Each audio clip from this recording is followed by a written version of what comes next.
Hello, hello, everybody. Oh my, I'm gonna switch my video real quick. There we go. I like that aspect a little bit better. Broadcasting from the surface of the sun, this is the Re-Examination Show here today. On a Sunday, pulling double duty, we have an episode I wanted to do on the moral argument. This is going to be kind of informal and casual. It's not going to be like a super breakdown, although I might do a super breakdown of that a little bit later. Um, There he is, Darkside Deaconess. How are you? So I'm gonna jump right into it. This has to do with times that I was sometimes double and triple teamed by atheists, and I was just hanging out with them, see them as friends, or at least treat them as friends. And then, before you know it, they want to quote unquote deconvert you and make you into one of them, gooble gobble, one of them. So let's start with the one where objective ethics comes. Now, objective ethics, if you don't know him, he is an atheistic YouTuber who he named his channel Objective Ethics originally because he thought you could arrive at objective ethics outside. Hey, Jess White, how you doing? Welcome to the show. But he thought he could arrive at the conclusion of objective ethics using atheistic means. And I don't know how he was supposed to do that, but he has since kept the name of the channel, but changed his actual position. So I wanted to go over my back and forth with him because I think I had a little bit of a challenge here, but I wanted to give my response to the many things that were said. And he starts out with a few arguments against the transcendental argument for God. Sure. Go ahead, OE. Did you want to say something? OE. Well, I was just curious. I wanted to ask Rex. Are you under the impression that tag is like an undefeatable argument? Because I heard you running it earlier. Am I under the impression? That's a good question. I have not heard of one. I was actually actively searching for one outside of it because there is opposition to it. Like classical, for example, R.C. Sproul was a classical guy. R.C. Sproul debated Bahnsen on tag. So I just haven't found one. There's three ways to address tag. The first way, probably the best way is just to say that there's no a P not P universe cannot exist. So therefore, logic is a necessary condition of any possible universe. Therefore, logic cannot be grounded by anything, including a God.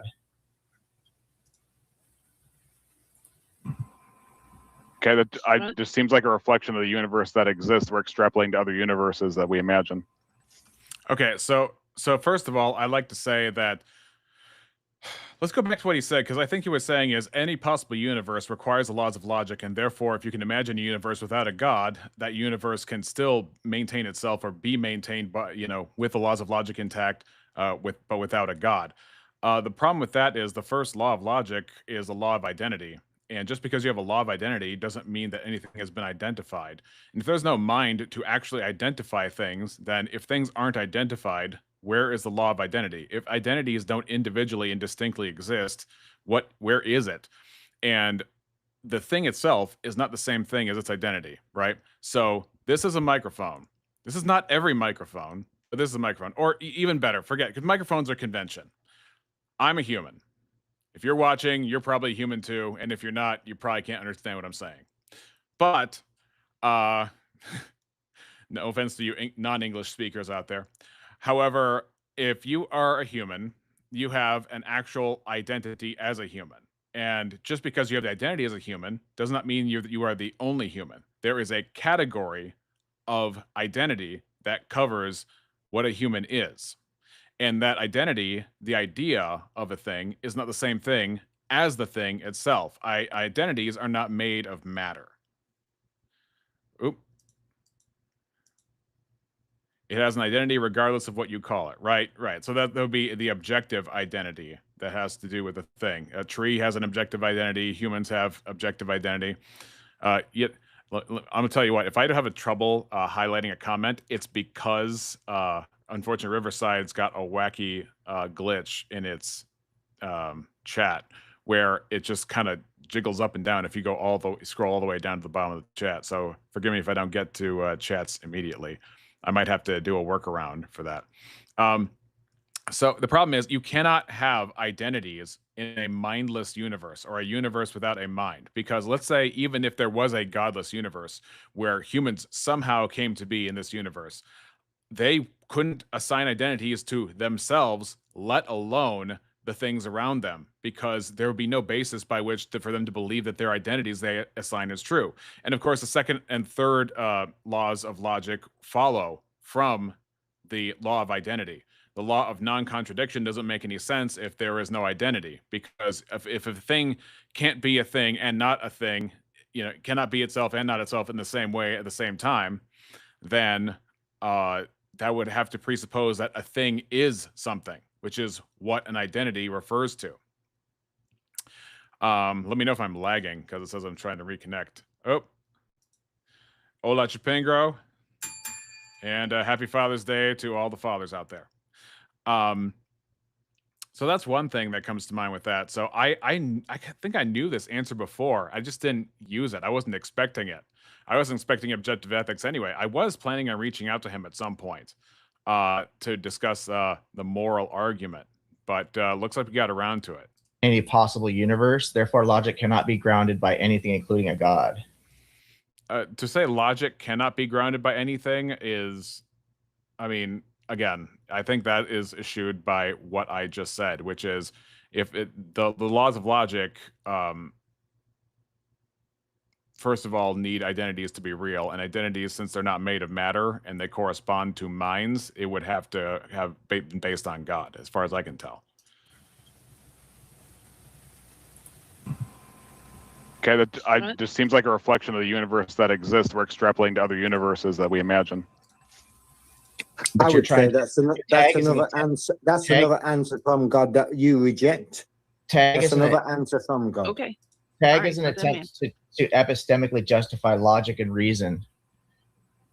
But logic is in itself a necessary condition of any possible universe. So therefore, it's bottomed out at logic itself. It doesn't need any grounding.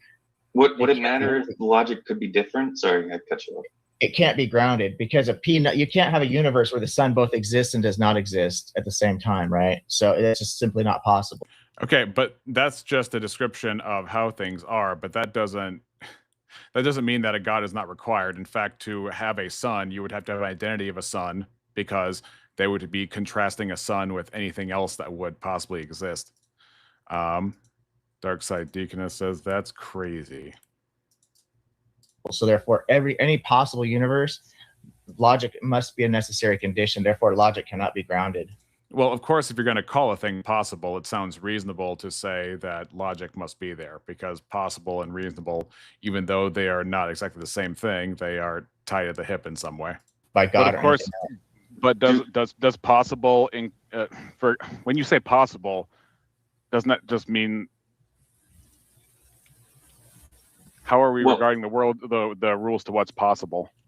It could be anything that doesn't contain any logical contradictions is a possible universe. Mm-hmm. So we don't even have to have evidence of there might be a universe with unicorns in it. We will accept any possible universe. The only thing that we cannot be accepted is a P not P universe, because logic is a necessary condition of any possible universe. Unicorns, gods, teacups floating around the sun, doesn't matter. Anything you can. If you're not familiar with that, is Bertrand Russell's teapot. Let's see. I am grounded, says the President of the United States. Well, that's just great. Can you show me in the law where you can ground me? I don't think that's a constitutional power that you have, Mr. President. If there isn't an objective source, where does objective identity come from? Exactly. Conceive of could be technically a possible universe, because none of this can be falsified. So we have to go with what do we know for sure? Well, what we know for sure is that logic is a necessary condition of all those universes, whether they actually exist, or they're just possible to exist. Logic must be a necessary condition, because, like I said, you cannot have the sun and not have the sun at the same time. Well, that would also necessitate that I would accept a universe without God, which I think I have intrinsically tied those two together by the law of identity, being required to have an identifier of things, so that the identity itself would make sense. So yeah, if anybody comes to you and says you can have logic grounded without God, that sounds great on paper, but I think in the particulars, hey Robin, I gave a response to what you were saying about the law because you actually came last week to before Rex and Rev or no, during Rex and Rev. You came and you asked about Paul and Jesus and what is meant by the law. And of course, whatever is meant by the law is in the context of the conversation. But we're not gonna. Well, actually, we will go into that a little bit tonight during Rex and Rev. But right now, I'm doing the moral argument in terms of. There's been a couple panels where I had multiple atheists on my back for this thing. It's self-defeating. Right, but it seems like you're making logic, or at least correct me if I'm wrong. But when we are making a mirroring claim, you've got logic and you've got the sun in your illustration, right? And then so would logic in that case just be the let's say there is a sun, therefore there is logic because logic is a reflection of the sun's existence in that universe where you got a sun. You could say that logic or the sun is a reflection. Anything at that point could be a reflection of logic's existence, but existence is a what would I say? Like a not non sequitur. I'm sorry. It's a it's not malformed. Sorry, I haven't had my coffee yet. It doesn't follow to. Okay, I wonder if he's going to say like it's a trivial truth. Chipingro, I think you said trivial truth to me more than anybody else. So, to say that logic exists, right? It's more metaphysical than that in a sense because it's a necessary condition. It's like a property, you could say. Does a property exist in and of itself, right? Well, if it exists, does it exist in and of itself absent of anything in the universe? Meaning, like, let's say there is, say there's no matter, there's not even natural laws, even if there were matter, there's no abstractions to relate to. If we want to posit a universe without these things, would logic be real with nothing to put into order? So what I want to do is I want to strip the universe of its elements and have there be a bare understanding of unexistence or existence of things in generally possible. There is the tank by which matter and laws of nature can exist, and see what he does with that in terms of there being a possible universe without anything in it, including laws of nature to dictate said things. So I want to isolate for what he thinks reality is. Anything that would be real would be required to follow the law of logic. All three laws of logic, technically: identity, non-contradiction, and excluded middle. It's a necessary condition. Okay. So when things are found to be in an order, it is because they must be in that order. If they're in an order, well, then you would, I think, I'm not trying to put words in your mouth, so make sure I'm right here, but it sounds to me like when you say in order, you're talking about physics at that point, right? Well, it could be physics, but if we're talking about, say, Abe Dinkus says, if salvation is tied to worldly institutions and said institution, wouldn't that institution then be able to force a populace to act however it chooses because excommunication can mean loss of eternal life? Are you saying, Abe, that if there was an institution that was the gateway and the gatekeeper to eternal life, that they'd be able to blackmail and use leverage on the populace to get whatever they wanted unchecked? Is that what you're saying? Chatter King says, Mod has a great laugh. Abe Dinka says, sorry, thinking out loud. If I reiterate what you're saying, then I think what you're saying is true. Chipingro says, remember to thumbs up. Thank you, Chipingro. Conclusions and premises, how a person ought to think. The oughts get really... Actually, let's go back because this is the crux of it right now. This is the moral argument I wanted to get to. The summary of it is when we have a debate and I bring up a point or I use an argument and the argument defeats another argument or another argument defeats my argument, I am compelled to change my thinking, change my way of thinking. But the problem is it is not a law of physics that my thinking will change when presented with a defeated argument. I can actually choose to continue to use a defeated argument if I want to. People can actually choose to not expose themselves to more truth. People can actually choose to continue to spread misinformation, even under the motive of chaos. So seeing as that's true, the only thing compelling people to reject discard defeated arguments. And also, the only thing compelling people to accept the truth is a moral ought. Now, that moral ought would have to be intrinsic to reality itself, meaning that if I say my car is over there, and then you look and you see and you know it's my car, then you have to accept that. Now, it's possible for you not to. It's possible for you to adopt some kind of solipsism and say, well, what is a car? What is property rights? What is ownership? Who are you? Where are we? Who are these people? You could do that. Okay, here we go. Robin says the laws of logic are descriptive. They just represent observations made in the natural world that we seem to be unable to falsify. Well, here's a problem with that. When you say unable to falsify, you would say that there is a mechanism by which something can be found to be true or false, so that the truth or falsity, regardless of our degree to understand it, still exists and we still cannot operate without it. And to say the laws of logic are descriptive is just to say that there are particulars that, even though we don't associate the particulars with the parts. So for you say, well, a human, we're just a collection of features. You know, I don't think you actually would believe that. I think you believe that humans have rights, and a collection of features does not have rights in and of itself, but a human individual does. That's not an observation you make in a laboratory somewhere. You know.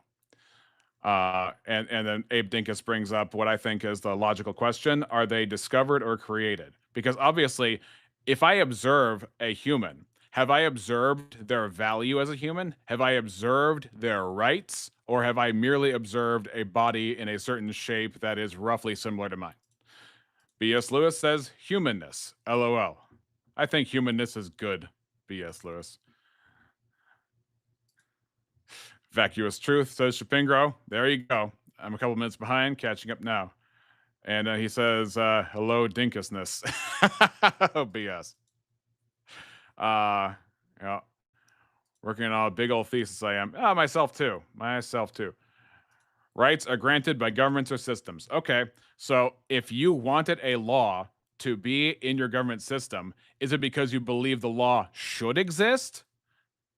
Because obviously you're not going to lobby for a law that already exists. And laws aren't just descriptions, right?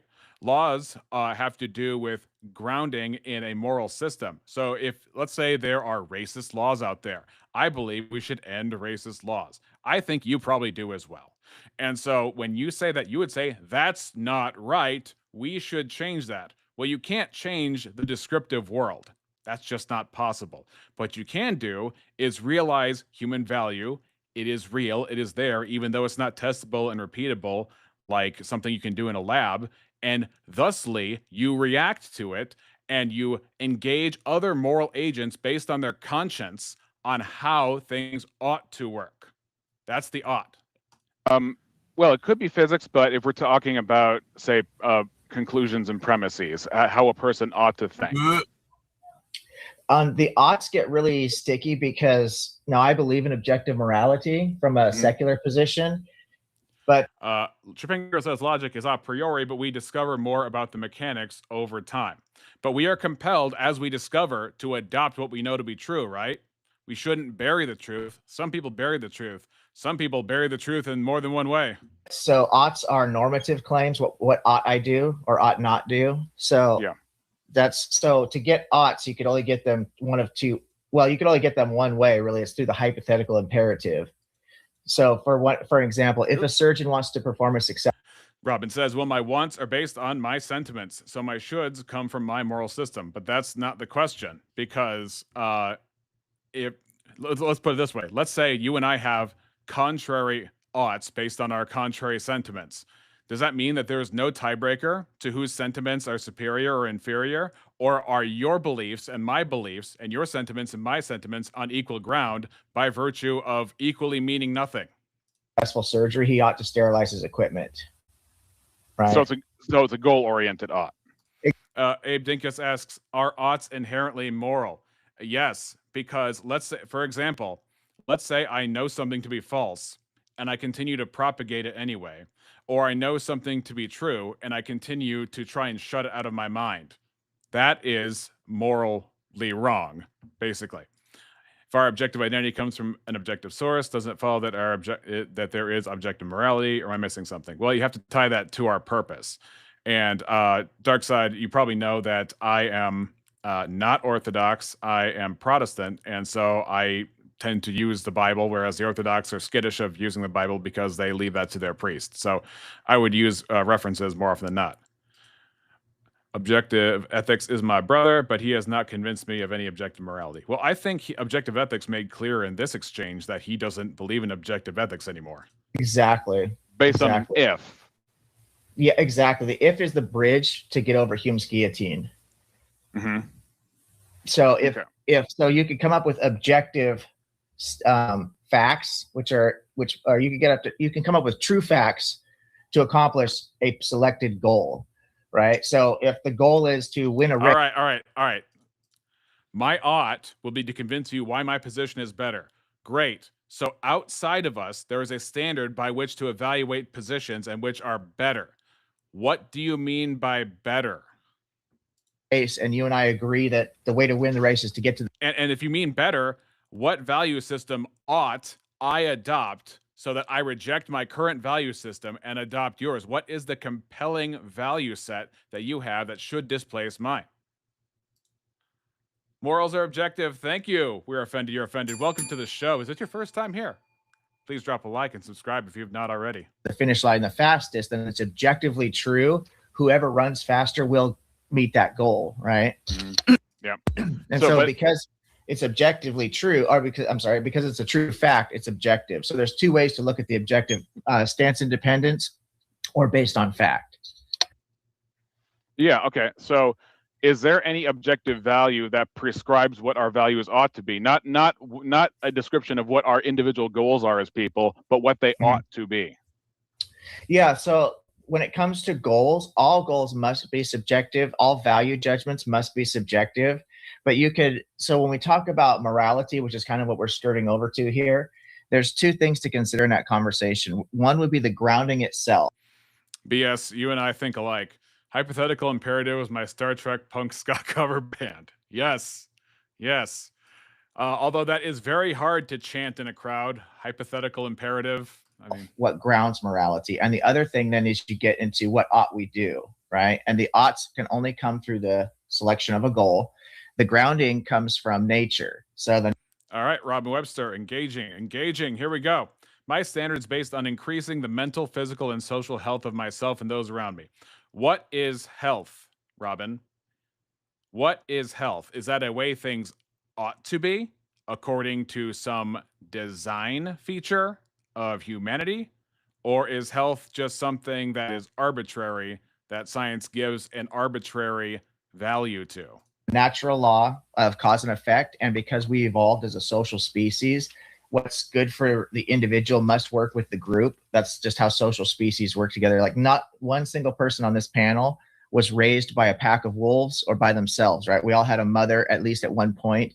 When our mother was raising us, she didn't have time to build the house that we lived in. So somebody else had to build the house. And the guy building the house, our mother didn't have time to grow the food. Somebody else had to do that. It's just a rough example, right? So we need each other. That's just evidenced by, and go ahead. Hive mind. It's a hive mind. By the way, there's a guy named Peter Pope. He was all about selling the hive mind to us, and nobody was buying. Oh, brother, please. I don't have enough energy for that. Okay, so so we are, because we're a collective species. I'm not trying to shoot you down there, brother. I literally don't. If you think we have a hive mind, then just pay attention to the words coming out of my mouth, or you can just think about. All right, so real quick, we're offended, you're offended. Says they're not objective. I fat fingered that. Well, I think you had a Freudian fat finger. What I'm thinking about. As far as the goal, then. Sorry, I kind of got derailed there. So the grounding is in nature, being a social species, but that doesn't necessarily. All right. So she says we can determine health based on normative standards. Okay, what gives normative standards value? You're just making attributing value claims. You know, why shouldn't, I mean, yeah. Cut of Pope before the dealer. I actually don't know what that means. Maybe I'm not youthful enough to understand all the memes. Get you to an ought. That's just grounding. The oughts come from, okay, as a social species, I want to live Just add nest to everything you talk about, Robin. Rex will say you're correct. Yeah, like the Loch Ness monsterness. my best life. If my neighbor is hungry, then To say you can determine health based on normative standard is to make an appeal to design. I'm sorry, because to say that a liver is working a certain way is not the same thing to say why it should work that way or that it should work that way. That's just an observation of phenomena at best in a valueless world. he's more likely to try and steal my food. So my best life can be lived by making sure my neighbor has enough to eat. If I want to live in a world where people aren't stealing from each other, the best thing I What if obesity is normative in a society? Well, that must mean we are a new species. No, I'm kidding.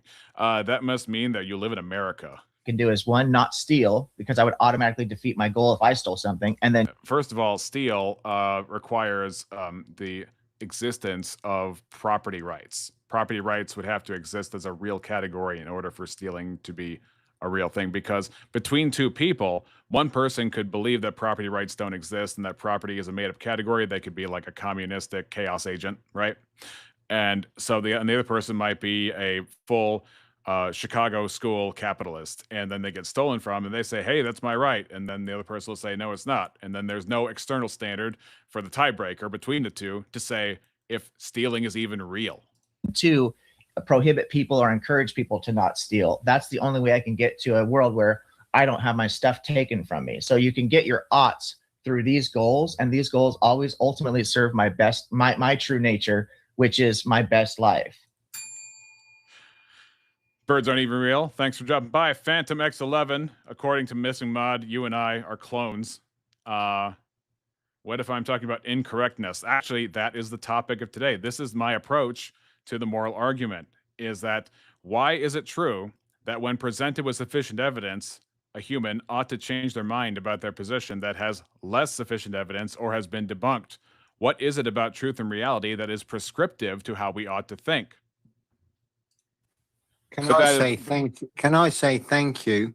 That is the perfect way of explaining the hive mind, is by giving to others that don't have, to stop you from receiving this. That is a perfect example of hive mind. Thank you. But you You're assume, don't you assume everyone wants the best for themselves?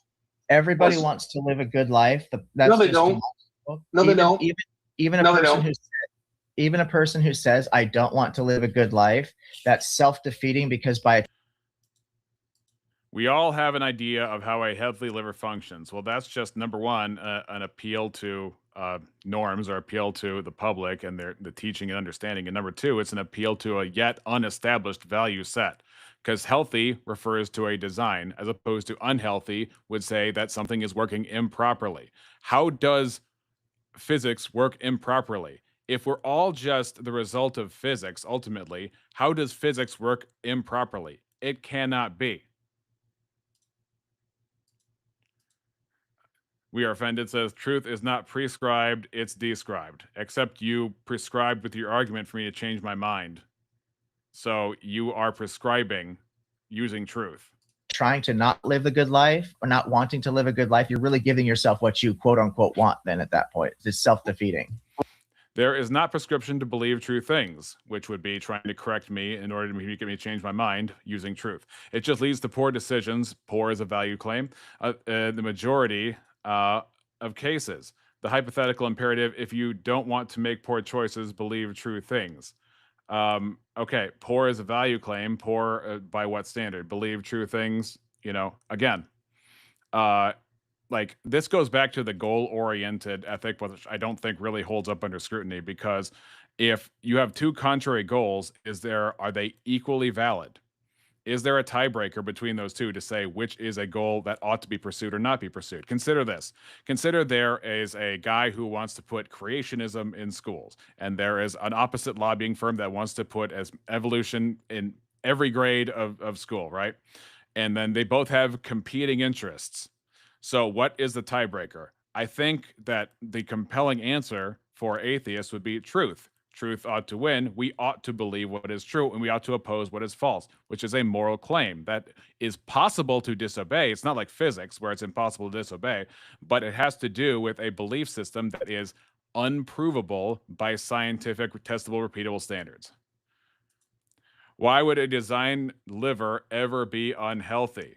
Well, you know, the biblical answer to that would be because of sin causing the fall. But even the category of unhealthy still admits a designer, which sidesteps. Was the designer incompetent? Incompetent still has a standard by which something is either good or bad, something either meeting a standard or not meeting a standard. I think Peterness is more correct than Rexness. B.S. Lewis, are you part of the hive mind? Is that what these horns are for? Are those antennas so you can access the hive mind with 5G? Let me ask you this: is there a value to believing what is? Is there an objective value to believing what is true, what is real, regardless of what your individual goals are? Is it always better to believe what is true and live as though what is true is true? Listen to this. Yeah, that's a Can really I good come question. back- And that's Can I come back to that one? You know when you eat, are you truly eating? So ask yourself that before you go any further with the question. Go on. That's a really Alright. good question about the objective value to what is true. The fact of the matter is all values have to be subjective by nature. However, it is more. Okay, Robin says, it in no way points to design. It in every way points to design because you are saying how a liver ought to be rather than saying, I observe some livers do this and I observe some livers do that, and that's the physical phenomena, whoop-de-doop-de-doo, and these are the results. No, you try and correct what is going on with an unhealthy liver because it is not functioning correctly. It is functioning improperly. That's the whole point. You have to presuppose design in order to call something healthy. You have to presuppose purpose in order to call something healthy or unhealthy. Phantom says that's a good point. Poor is a value assessment. If you value the outcomes of believing false things, then there is no prescription for you to change your mind. So here's the thing. Do you or do you not have a value assessment about the results of false beliefs? If you do, then whatever outcomes, whatever fallout, whatever goals you have, you are making a value judgment about the bad outcomes of poor understanding of things, of false beliefs. So and so also you just think that people should believe true things in general. B.S. Lewis says if morality can be disobeyed, it's not an objective law. So laws of science can't be disobeyed, but morality by itself, I mean, if we're moral agents, we're making choices. That doesn't make to say if morality can be disobeyed, it's not objective law. The fact that it can be disobeyed shows that it can still exist and yet be I mean, gosh, if I say officer, if civil laws can be disobeyed, then obviously they're not doing their job. Well, that's just nonsense. Same thing is true with moral laws. Abe Dinka says people like you like to dance. Answer the question. Are you talking, Abe? All right, I'm gonna drop you the link, Abe, because I feel like I know what the atheists are going to say, but give me a second because I am interested in what you have to say. I was not expecting this, so we're gonna do one of these thingamajigs.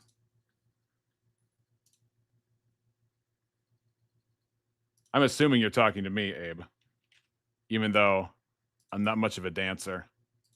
Are we human or are we dancer? Maybe you do have to presuppose design. However, I'm able to assess whether a liver is healthy based on how well value assessment it functions design claim. Efficacy to. Okay, hold up. Phantom says, of course I make value assessments. Why do you have to make any value assessments about anything at all? Are you forced to? Are you able to live your life without making value assessments? Is value made of matter? Is value observable? Is it objective? There is no specific value I ought assess in a specific way. So for you to say that would mean that all of your efforts to convince theists to stop being theists are based on nothing, because there's nothing actually compelling you to change anybody's mind, because there's no actual value of being a theist versus being an atheist. There's nothing actually there. So what would compel you to continue to challenge people as if their beliefs are wrong, as if creationism was wrong, as if any false belief ought to be exposed and taken down? Isn't that a moral cause you're taking up?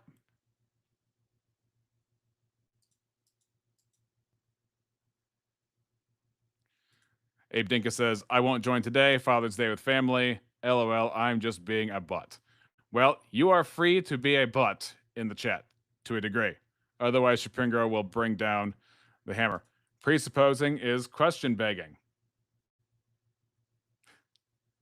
If you have a foundational claim, you have to presuppose something. Even atheists have presuppositions. Atheists presuppose the laws of logic. They don't use the laws of logic to establish them. At least you'd hope they wouldn't try and do that. Laws of science are a misnomer. They capture ideas that are usually true, but not necessarily consistent. Yeah, fair enough. But we piled on Rex. You are the most popular guy in town right now. I'm guessing she's talking about Abe Dinkus. Rex is great. Thank you. Happy Father's Day to all you wonderful fathers. You have an atheist here, re-exam. I have many atheists here. I mean, I'm doing the moral argument, for goodness sake. Even when I disagree with him, he's still a great guy. Thank you, Chipingo.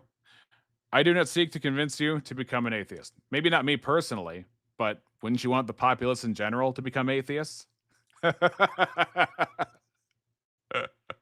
Oh my gosh, here we go.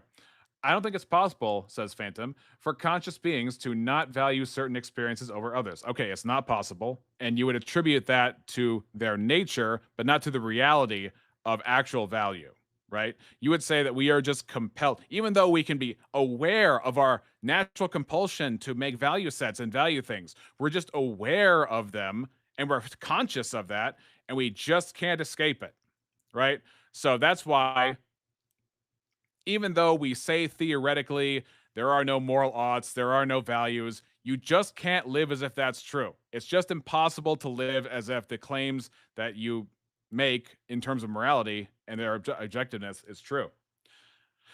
I don't try to convince theists not to be theists. I explain, clarify my worldview, and probe people's epistemology. Yeah. So, but is there a reason you do that, or is it just fun? Because I remember when B.S. Lewis was on the show with me and Mo Rebuttal, he said he just does what he does for fun. So if it's for fun, then there's no real such thing as injustice, even if you want to bring in all the ugly stuff done in the name of any said religion. Chipingo says, we do absolutely have presumptions, like that we ought to have epistemic humility, which is a moral claim, moral ought, rather, though I may just play at doing so. There are some very beep atheists. Well, I can say that about a lot of theists, too.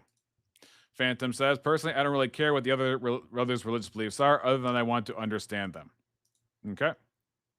Well, in my pursuit to understand, that's why I engaged with Objective Ethics when he was on Missing Mod's show, and I thought it was very interesting. Align yourself with what is true. So every living organism, like B.S. Lewis says, I still don't see why objective morals point to a God. Well, because you can't get objective morals from a non-transcendent, impersonal nothingness. You can't have responsibility to rocks. You can't have accountability to the sky or to open space. And therefore, since it is universal and binding and personal and specific in terms of the things that you should and should not do, that only applies to persons. Abe Dinkus says, if solipsism is true, why change any person's mind? It's okay, because Abe Dinkus is only a dinkus of my imagination. the brother said, eating, right? Every living organism must produce energy somehow through photosynthesis or taking in carbon, whatever it might be, right? Turning carbon to sugar. And so to accomplish that goal, you have to find the food, you have to find the energy source. You cannot trick yourself into surviving without food. You have to, the truth is fundamental at some point. Now, is it good or not? That becomes the value judgment that every person has to say, do I want to live? Do I want to survive, right? The body will be driven. Right, and some people don't want to live. Some people don't want to survive, and that's why it goes back to the prescriptive, descriptive thing. Everything I've been hearing from Objective Ethics is just descriptive, and he is pulling back from the moral argument here. And that's what I'm trying to get at, is he is saying that people have different value sets, people do different things, make their decisions off of their value sets, and then that's just personal to them. The question is, okay, if that's true, why ought I believe what you're saying? Because why can't I just say everything you're saying is false? Do I have to be honest? towards eating and generally most often mating, right? Mhm. Eating, having terrible. Robin Webster, that was one very tasty word salad answer to BS statement.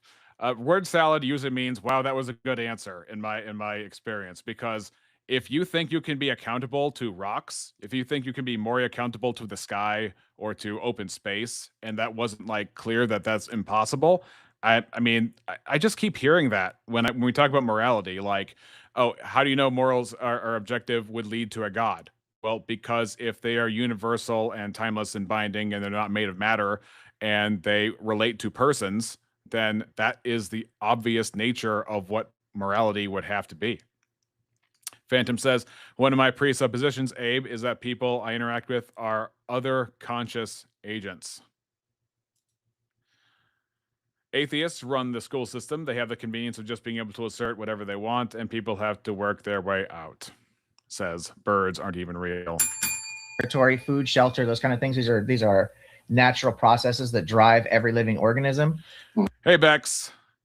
But not every, because of our highly advanced brains, we have the ability to convince ourselves of a lot of things. And when I say about this living the good life, even people who chase, and I talk about this a lot on my channel, I'm not trying to lecture you guys here, but people chase a lot of illusions thinking it's going to give them a good life, like drugs and alcohol, for example, or fame or money, whatever it is. They find out after attaining these things that while money may help solve some problems, it doesn't actually lead you to the good life you want to live. So you start chasing something else, right? So chasing after the truth is always going to ultimately let you live your best life, in my opinion. Okay, so there is no ought to. There's Brilliant just statement. Brilliant statement. Going on, sorry. okay. So there's no actual ought to it. There's just more options available to that person, ultimately, should they change their mind and develop through time. And so the value would be whatever that person is. It like Epicureanism? I wouldn't go that far with it. I really like Epicurus. I think there's a lot of value into what really is providing us with happiness, is relief from suffering, and where that comes, because, you know, like Epicurus said, bread and water and a fine meal both sustain you, and so therefore both end the suffering of hunger. Once, so you don't, so the fine meal doesn't add any inherent value to the. Robin Webster says, there are no atheists in my school board. Robin, are you going to run for school board? Phantom says, well, atheists do not run the school system in my state, that's for sure. So here's what's going on. We got a bunch of Bible Belt atheists, and they're ready to rebel. They're ready to take to the streets. The elimination of hunger. They both accomplish the same goal. And I think that's a really important life lesson for us to think about, because we oftentimes are not satisfied with enough. We want more than enough. But I'm not a full Epicurean. Well, when you were describing the things that people do to further their lives, I was thinking of the Vikings. They did all that kind of stuff. So you cut out. You were thinking of what? The Vikings. Oh, okay. Okay. Yeah. They did all that kind of stuff. And, you know, they pillaged, took food and territory, and did terrible things to people to satisfy themselves. So wouldn't you agree that you'd have to say that was good or ethical? No, because again, good and bad are going to be subjective. So what I would Right. So again, good and bad being subjective. His name is Objective Ethics. That proves that, and he says this already, that his screen name does not reflect his current philosophy, doesn't reflect his current position. And as far as him with the Vikings, I guess he's going to give us his justification for why that was a subpar moral framework. say is that they were confused because my personal philosophical model is based on the understanding that, as I said before, in order for me to really live my best life, in order for the Vikings to live their best, any human being to live their best life, my best life is lived by making sure that my neighbor is living their best life. So if you're not hungry, you're less likely to steal from me. If you're not sick, you're less likely to get me sick. If you're not sad and depressed, then you're less likely to seek peace and happiness by that doing just sounds like your preference. That's funny too, because when hearing this back, it almost sounds like, you know, I'm going to find as many self occasions to motivate myself to look for your well-being. I'm not saying that he's doing that necessarily, but it just, the way it sounds, it comes across in a self-interested way. I don't think he means it that way though. To me, that What just if you sounds like hate- your preference. What if you Because- hate your neighbor? Yeah. If you hate your neighbor, that's Yeah, yeah, What if you're trying to say- Viking? What if you're Right. Viking, No, dude, and no, you don't give a here's a- damn? Real quick though, No, here's another what thing is- I'm really what is confused trying- on what is because trying to explain? can I ask him the question though, real quick? What is the difference in your mind between morals and ethics? Because you say your name is Objective Ethics, and usually people use morals and ethics interchangeably. I think that needs to be clarified. yeah, that's a good point. So I called myself Objective Ethics before I ever studied any philosophy on morality, because it was basically a way to try to encourage people to find middle ground. That's why I came Yeah. Objective Ethics, but I didn't really have any understanding of philosophy at all at the time. This is an old name, but after having studied philosophy, I don't personally. It gets really sticky because I don't know who that is, Shapengro, as maybe I should, but I don't. we can use ethics like functionally in language, so that we can say there's business ethics, right? There's ethics in medical practices, or so on and so forth. But ultimately, philosophically, when I study what the philosophers are talking about, most of the time, ethics and morality are interchangeable. Okay, so I'm not totally That would be my position. But if I wouldn't be a jerk about it and say, oh, well, there is no such thing as ethics, because I think that that's true. We do use in common parlance, we say, like I said, there's business ethics, quote unquote, right? Yeah, but business ethics, in my mind, would be a reflection of like a subset of considerations within a given trade or discipline. Yes, I would agree. So, And I also think that those subsets. Also, if you're hired for a company, business ethics would just be comporting with the law and the interest of the company itself, although they in some ways mimic actual ethics.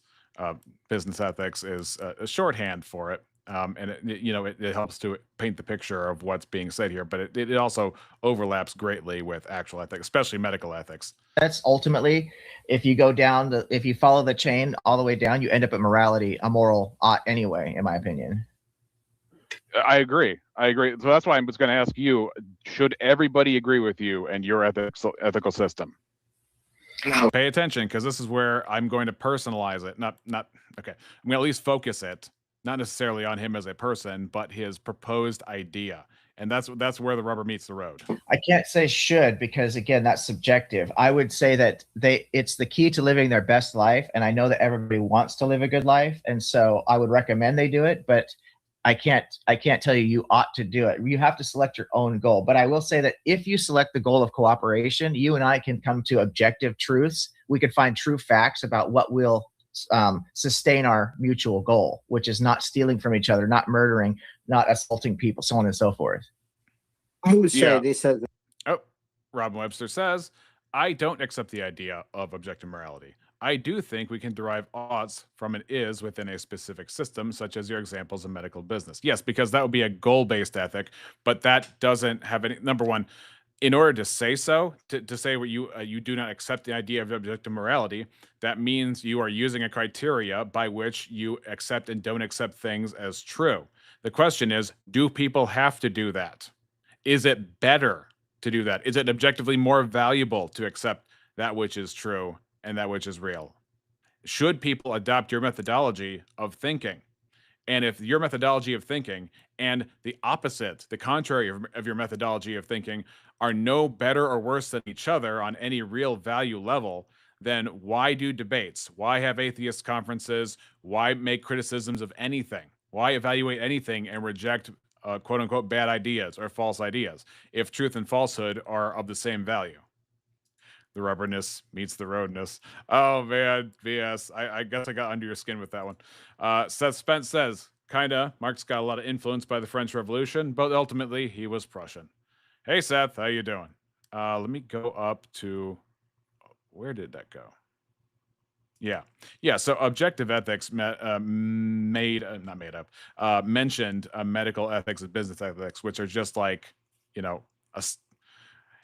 in the form of a style guide, considerations of the law, considerations of patients, considerations of customers, things like that.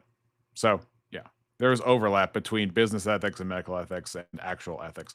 We do have data that demonstrates reducing poverty has benefits for society. When you say benefits, you are making value claim. You are making a strata of value claims and priorities. that doesn't mean anything without objective morality. It doesn't mean anything without objective value and any binding sense. These are all just the same things to say. And then if you go back to, well, these are just things that I agree with, well, then it goes back to, are they justified? Do you use reason to agree with them, or is it just something you've been inculcated with? Is it just something that your instincts prime you to believe?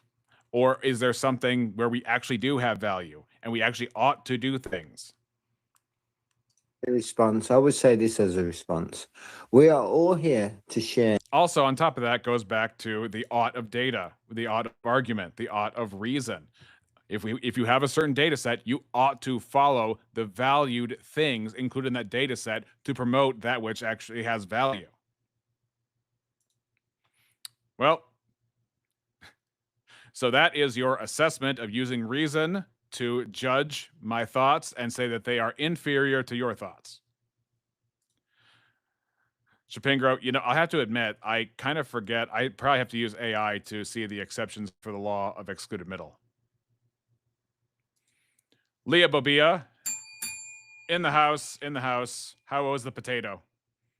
I don't mean the dinner. I mean, you know, the, gosh, what's that guy's name? Remind me of the guy you were on the panel with just a moment ago on his channel, Potato Man. The same moment. Don't take for You just claiming it has no value doesn't make it true. I agree. And likewise, atheists claiming that things have no objective value doesn't make it true. Human life has objective value. We have responsibilities. We are responsible to uphold that which has value and to promote its flourishing. That is a moral ought. Chapingro, yes. somebody else when they're receiving what you're not receiving. Let's share that moment and experience the same moment together. Okay. You were asserting things without giving a justification for why. That is the point of this entire thing, because what you're pointing out is I require justification for my statements, which is a moral ought. Everything goes back to the moral oughts when it comes to debate. If you're having a debate, a real debate must include honesty, must include adherence to the facts, when it's possible to not be honest and possible to not adhere to the facts. Those are moral compulsions. Those aren't things like physics or math where you can't divide by zero or you can't, you know, just make force happen out of nowhere. Things like that. Okay. Shapingo says, how could I be worse when we, oh gosh, Shapingo, you got laid on that thick. And this is what this man's saying overall. I don't like sharing, no. Pull up. Son. Okay. Now she says, within my humanistic system, humans have objective value. Okay, I can agree that within your humanistic system, humans have objective value. Now, I would be interested because you wanted to do the justification card on me. I mean, my justification would be that we are made in the image of God. You would reject that based on your epistemology. And then, so if you say that within your epistemology, the humans have objective value that is binding to all people at all times and all places, what is that value based on? Is it made of matter? Is it transcendental? Is it a personal source? Is it an impersonal source? Can it relate to humans? How does it bind humans? How does it make us responsible? All those sorts of things. Just kidding. I mean, there Okay, are some people that don't. Oh, sorry. Go ahead.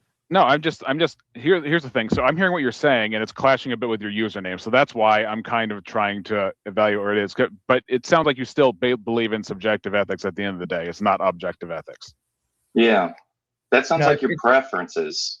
It's objective because there's true facts.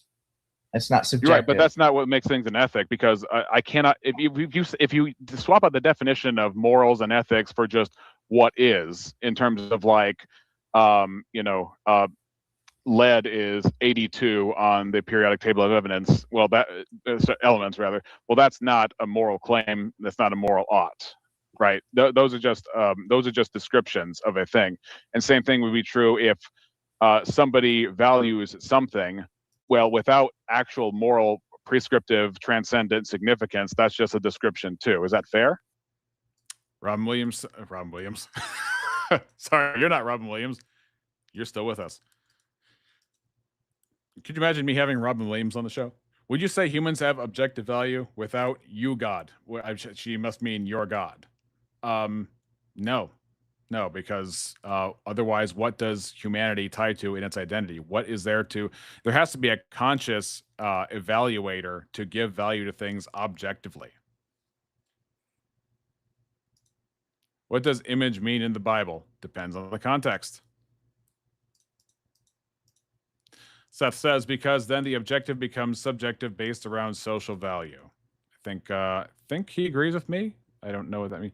Is it equal to value or a class value system? Well, I don't believe that humans become less human when they get less money.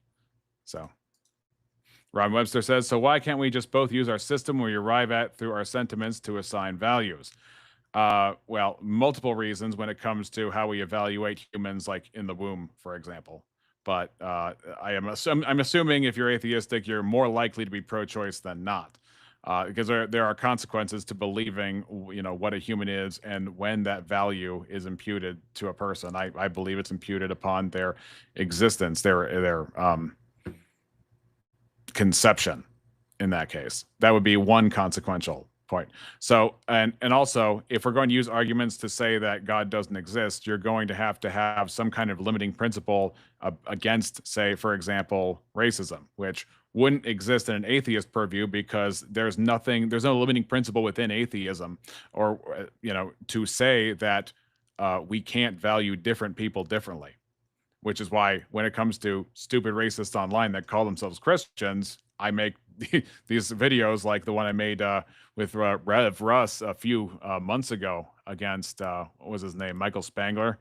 And then also, if you saw recently, the conference, there was a conference that had Brian Sauvé and Eric Kahn and all these, and Joel Webbin and Stephen Wolf, all these freaks. And at this conference, there was literally a Yahtzee. Well, okay, when I say literally and then I use the cover word, you get it. There was a Yahtzee table there, and it had a bunch of racist stuff. And on the website, it actually included a thing where you could go and buy a piece of a door of the Auschwitz camp. That's objectively glorifying evil. Okay, so you just use a system you arrive at through your sentiments. Well, that's your assertion.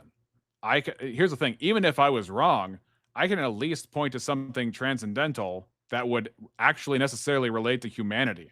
But I mean, I don't think you have that. God is an atheist, then he kills tons of babies. Unlike atheists, God owns every baby. So, 3, 2, 1, category error.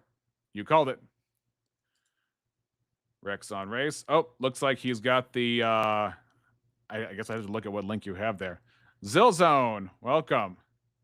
Oh. Missing mod. It's my show. My power is out. Oh, dang, what happened? Did a hurricane hit you? Well, many atheists are pro-choice, says Robin. I have been pro-choice longer than an atheist. I am pro-choice primarily because I am a woman and a mother of 2 daughters.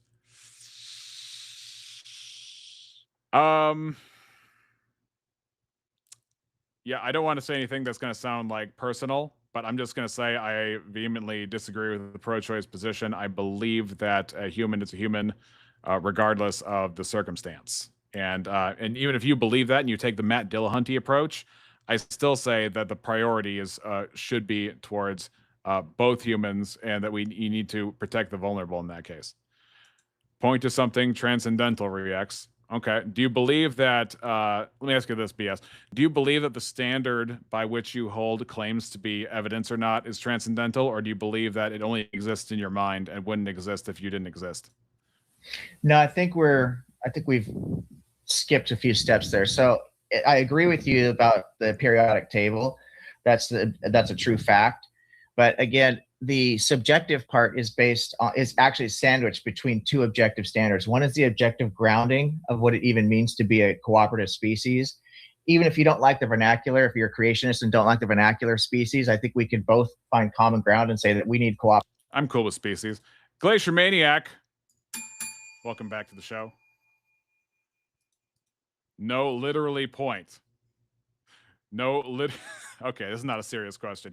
He wants me to show that matter is transcendental, which I don't think I've heard any argument for that. Cooperation, right? We grow up in societies and we've done this our whole throughout history. And so we need cooperation. That's grounded in nature. You try to go, the other thing I was just saying, because we've gone away from tag here, but as far as the two other ways to refute tag, other than logic being a necessary condition of any universe, therefore God cannot ground logic, is that you have hard solipsism. So you cannot epistemically get past hard solipsism. It's never been defeated.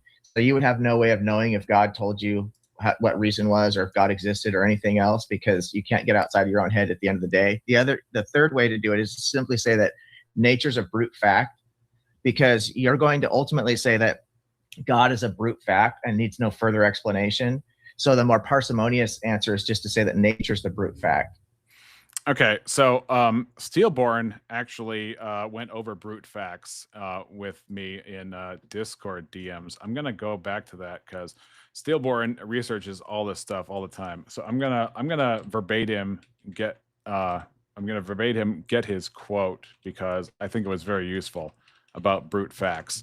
And so Steelborn says, if they assert anything is a brute fact, ask if they have a method for determining what is and isn't a brute fact. Ask if the method is a brute fact. If it is, then it's begging the question. If it's not, then the things they determine as brute facts using this method are no longer brute facts and instead the product of a methodology.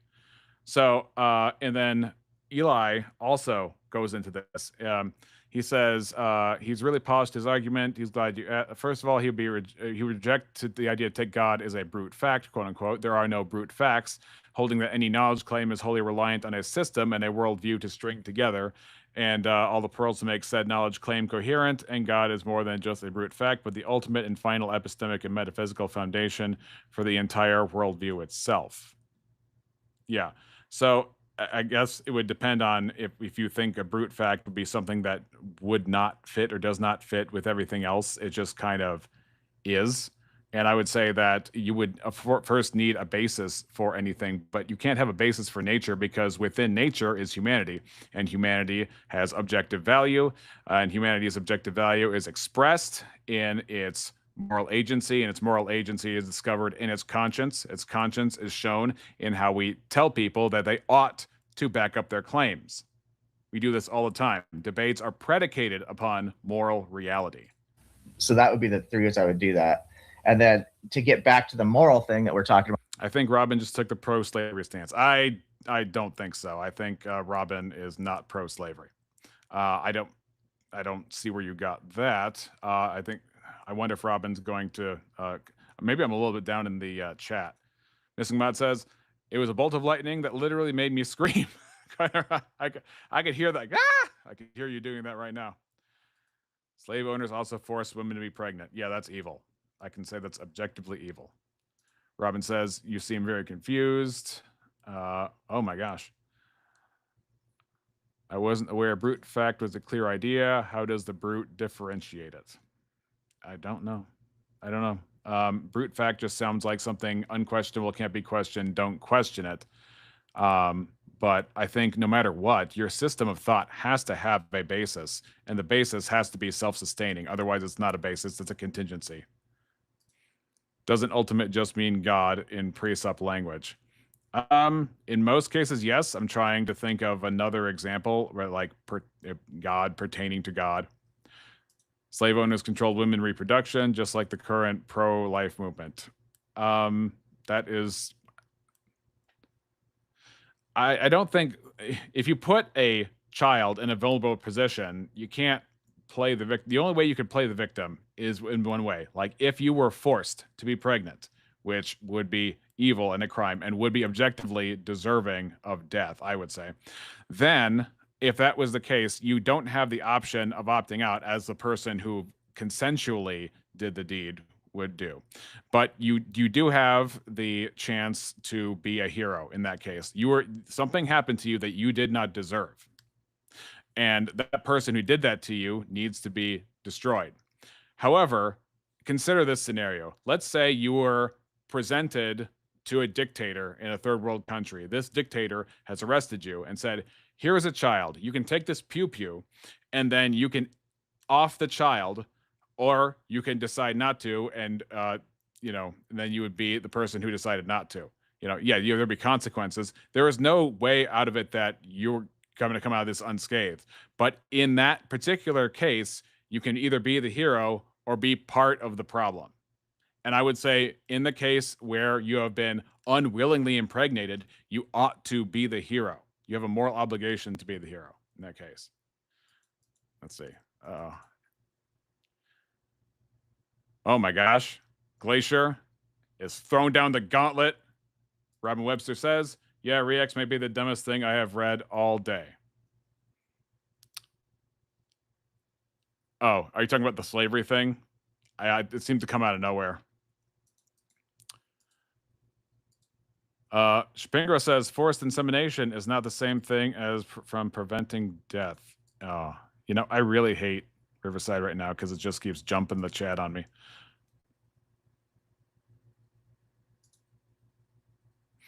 Now, so if we say that nature, because we both must accept that nature exists. If you deny that nature exists, then I don't think I could have a conversation with a person that does that, because how I don't deny that nature exists. Yeah, I need nature as part of my paradigm in order to make sense of the stratification of what identities are. I just, not to be rude to them, but I just don't know how we communicate about anything, right? The natural world is all around us. So if we understand the natural world exists, we understand that we need to cooperate with each other, that we had a family, even if it was biological, we had two biological parents. Somebody had to nurture us to a point to where we could then start to take care of ourselves. That's just well evidenced everywhere. So we have to say that nature, we're somewhat, in growing up in a cooperative system, there's our grounding, which is objective. Then you go into a subjective goal setting process of how do I want to live my, what do I want to achieve in this life? Once we select this goal, once again, then we can go to objective true facts about how we can accomplish the goal. So you've got objective on both sides. The only subjective part is whether or not you want to be a good person. You want to select this goal. I shouldn't say good person. That's not what I would call a good person, right? Or what anybody else. Will. I don't think there is free will. I'm a soft determinist. I'm not a hard determinist, but I don't think libertarian free will is just. Pause. Can somebody in the chat define for me what a soft determinist is? Determinist in of itself, that word sounds pretty hard to me. So what is a soft determinist? It's kind of like a soft solipsist. Well, either you're a solipsist or you're not. Either you're a determinist or you're not. I don't know what this soft absolute is. Somebody please illustrate this for me. I got to catch up in the chat. I got 10 new messages. Robin Webster says, happy Father's Day, BS. BS says, hold on. Dark Side says, calling something stupid isn't an argument. That's YouTube. Supernaturalists steal from my naturalistic worldview. Wait, is your naturalistic worldview, does that come from nature telling it to you? Or is there a is there a transcendental ought by which you infer what is true? Springo says to smack that like. Violate the Geneva Convention on that like. During the stream, Zilzone says, objective ethics spent so much time explaining his personal preference and moral system to us and trying to tell us it's objective. That's kind of how I feel about a lot of atheists, is they'll say, there is no morality. Morality is subjective. It's whatever you want. Also, you're wrong. You should change, and we should make everything the way I want it because that's better. Just ridiculous. Anybody who says that we can make choices free of external cause or influence, I've never heard anybody ground that argument. Well, it happens inside of your brain. Yes, when it you happens make inside choices, right? of everybody. So anything happening inside your brain is an electrochemical process, and so but it's still you. Well, here's the thing: if if there is no immaterial part of the self, how are you making independent judgments about what ethics and what epistemologies are correct or not? Can you prove you are? Can you prove you are? Can you prove any of what you stated is happening? Yeah, proof gets to be, what do you talk about, epistemically or empirically? Because we can have empirical evidence of all kinds of things, and I have empirical evidence. I could run tests. I can make observations. I can run tests. Those tests based on those tests, I can make predictions, and then I can look to see if those predictions came true or not. Okay, P.S. Lewis says, Saying morality is subjective is the opposite of saying there is no morality. Okay.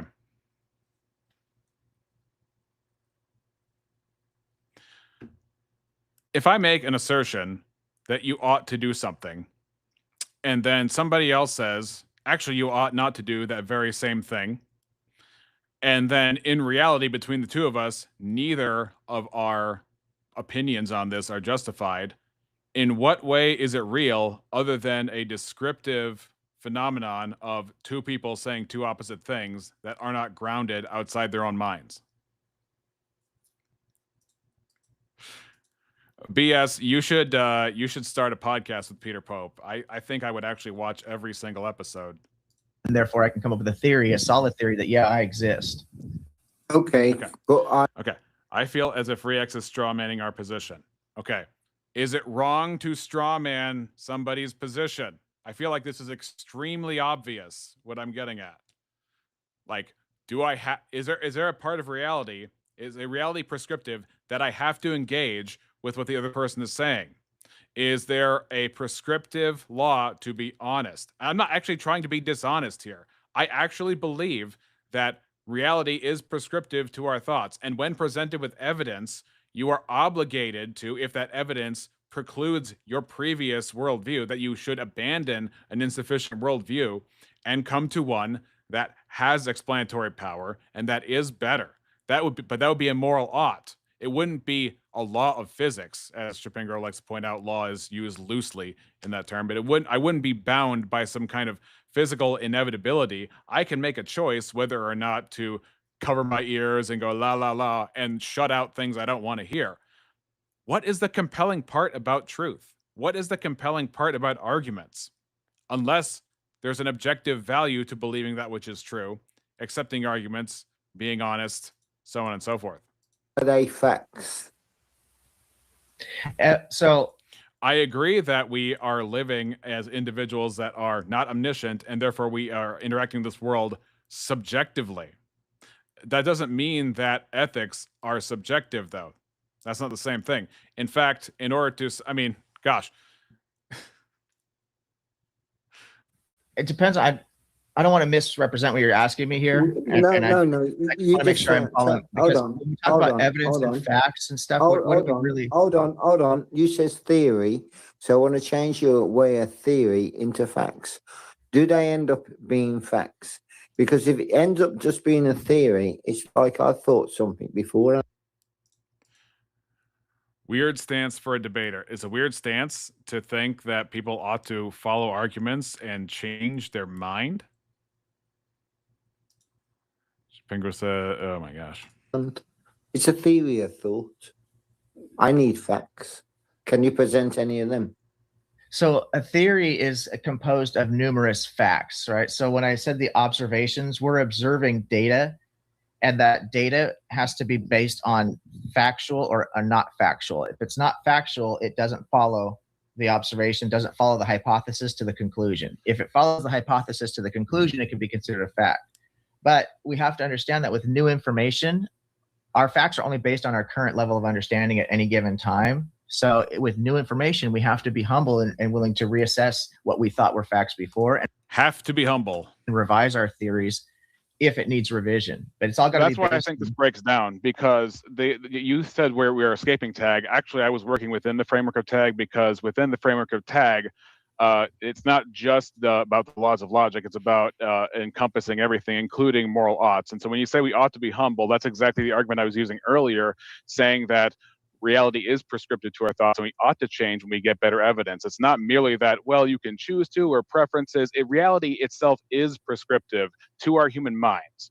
We have to, we ought to, and the denial of reality and trying to escape it and get away from it is morally wrong. We ought to agree with what is real, what is true, and that is transcended upon all human beings. That's why one of the reasons I reject your belief system. It's a hive mind, So which go by back to saying we hive mind ought to, thinking. By saying we ought to, It's you're- hive mind thinking. you're superimposing that onto a goal that we ought to have this goal. And goals are always going to be subjective. So how are Didn't you you say we got to be humble and change our I theory do, when I, it's proven I wrong? do think, yes, but that's my personal opinion. In my so, opinion. so it's not necessarily compelling. So Zildon, I would phrase this differently. He says morals are subjective to God. God is immaterial, personal, transcendental being, which makes his morals objective for us humans. I would say, so I see why you're phrasing it that way. God is not under obligation of anything else. He's definitely not under our obligation. He doesn't have to treat us any one certain way. He can create us for however he wants. I mean, I know you don't like Calvinism, but when you think about Romans 9, you think about vessels for honor and vessels for dishonor, vessels for destruction, and things like that. And Jude 1:4. I mean, God can do whatever he wants with his creation. So, but I would say that God recognizes his own goodness, and therefore they are objective to God too. But the thing is, God has property rights over us, and having property rights over us means he can treat us however he wants, deal with us however he wants to. Correct. Well, then I don't know why we're having a discussion if reasonability and unreasonability, like if you would, I'm just going to, for the sake of argument, let's just say you would say that my view is unreasonable and yours is reasonable. And there's no compulsion to believe reasonability over unreasonability that binds anybody. No, the only compulsion would come from two places. One, you could take a look at my life and my relationship with other people, my relationship with you right now, that we're on two different sides of an argument, and I'm being very respectful to you. And that doesn't prove it. There's no point and you can say that, okay, this guy, he's not getting all bent out of shape. He's not freaking out on me. He's not calling my belief a magic wizard or invisible wizard or spaghetti monster. I'm listening. Whatever I'm people willing say. to listen. So you can see that my behavior is one example of what might be compulsive. The other thing that you can say is, does the logic follow? Is if I say, hey, Okay, so we got two things. We can adopt his value set, that his behavior is better than if he was doing all the Sky Daddy stuff, and then being insulting and being demeaning and, all that kind of stuff. He can make that value claim, and then he can assume that I'm going to adopt it, or that it's reasonable to adopt it and it's reasonable to hold similar standards. Or he is going to what I think is basically descriptive rather than prescriptive, or at least what most atheists would refer to as descriptive, which is just telling you how an argument works. But that doesn't, without objective morality, that doesn't actually equate to how you ought to think or how you ought to live. Following these steps, the goals that I've selected provide me the best life I could possibly live, because in order to live a good life, the good life we all want to live. For those of you who know, here's Dubsy Dabster, and every time he comes in, he wants a wrench, and the running joke is that every time he asks for a wrench, I don't give him one. And so I'd hate to let that joke die. There's three core things that we need: self-respect, mutual respect, and respect for the planet. Once we get that, we can build up from there. And if you look at my life, thank you. If you look at my life, it's a God can do whatever he wants, but he's also all good. That's silly. It is necessarily that way, because good is not a thing that is over God. Good is not a thing that is just God, whatever God decides. Good is intrinsic to his nature. And because God recognizes his own nature as good, even though it is circular, it is necessarily true because it's the foundation of reality.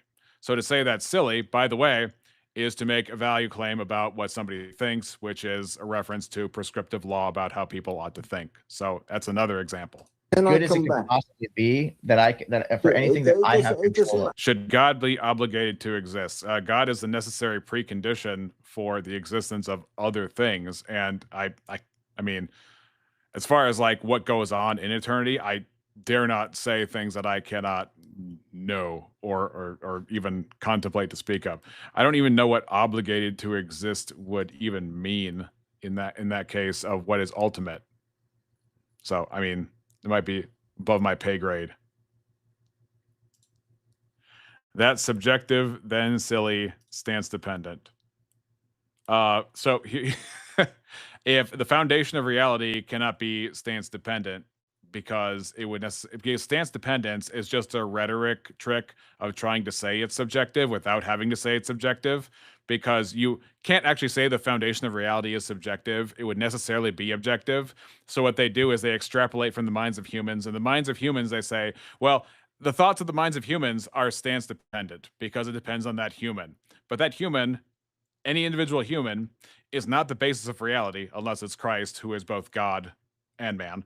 But in this case, to say, oh, well, it needs a mind to be stance dependent, therefore, outside of that, if it's outside of mind, it's stance independent. And they would use the laws of logic or mathematics to say that it is, those things are stance independent. But if it's in a mind, it must be stance dependent. But that's just a 3-card Monty. Because if a mind is the basis of reality, which actually makes the most sense in order to make sense of why we are bound to think correctly and why we are bound to hold other people to an intellectual standard, then it's objective and therefore stance independent. And if minds are, the only way you can find mathematics or logic, and that's the only medium by which they can exist or be accessed, therefore, it is objectively true by virtue of a mind being the basis of reality. Zilzone says, BS, are you saying being good removes all possible actions to take? Missing Mod says, guys in Florida's, hold on. Are you saying DeSantis has you back in chains? Peter says, God's nature is not stance independent, even though he spelled it objectively incorrectly. I'm kidding.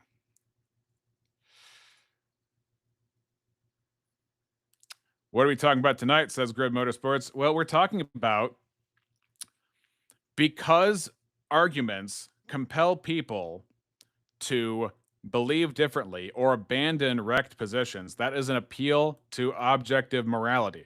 Atheists use arguments in order to convince people by the weight of the fact that we ought to believe what is true and we ought to reject what is false.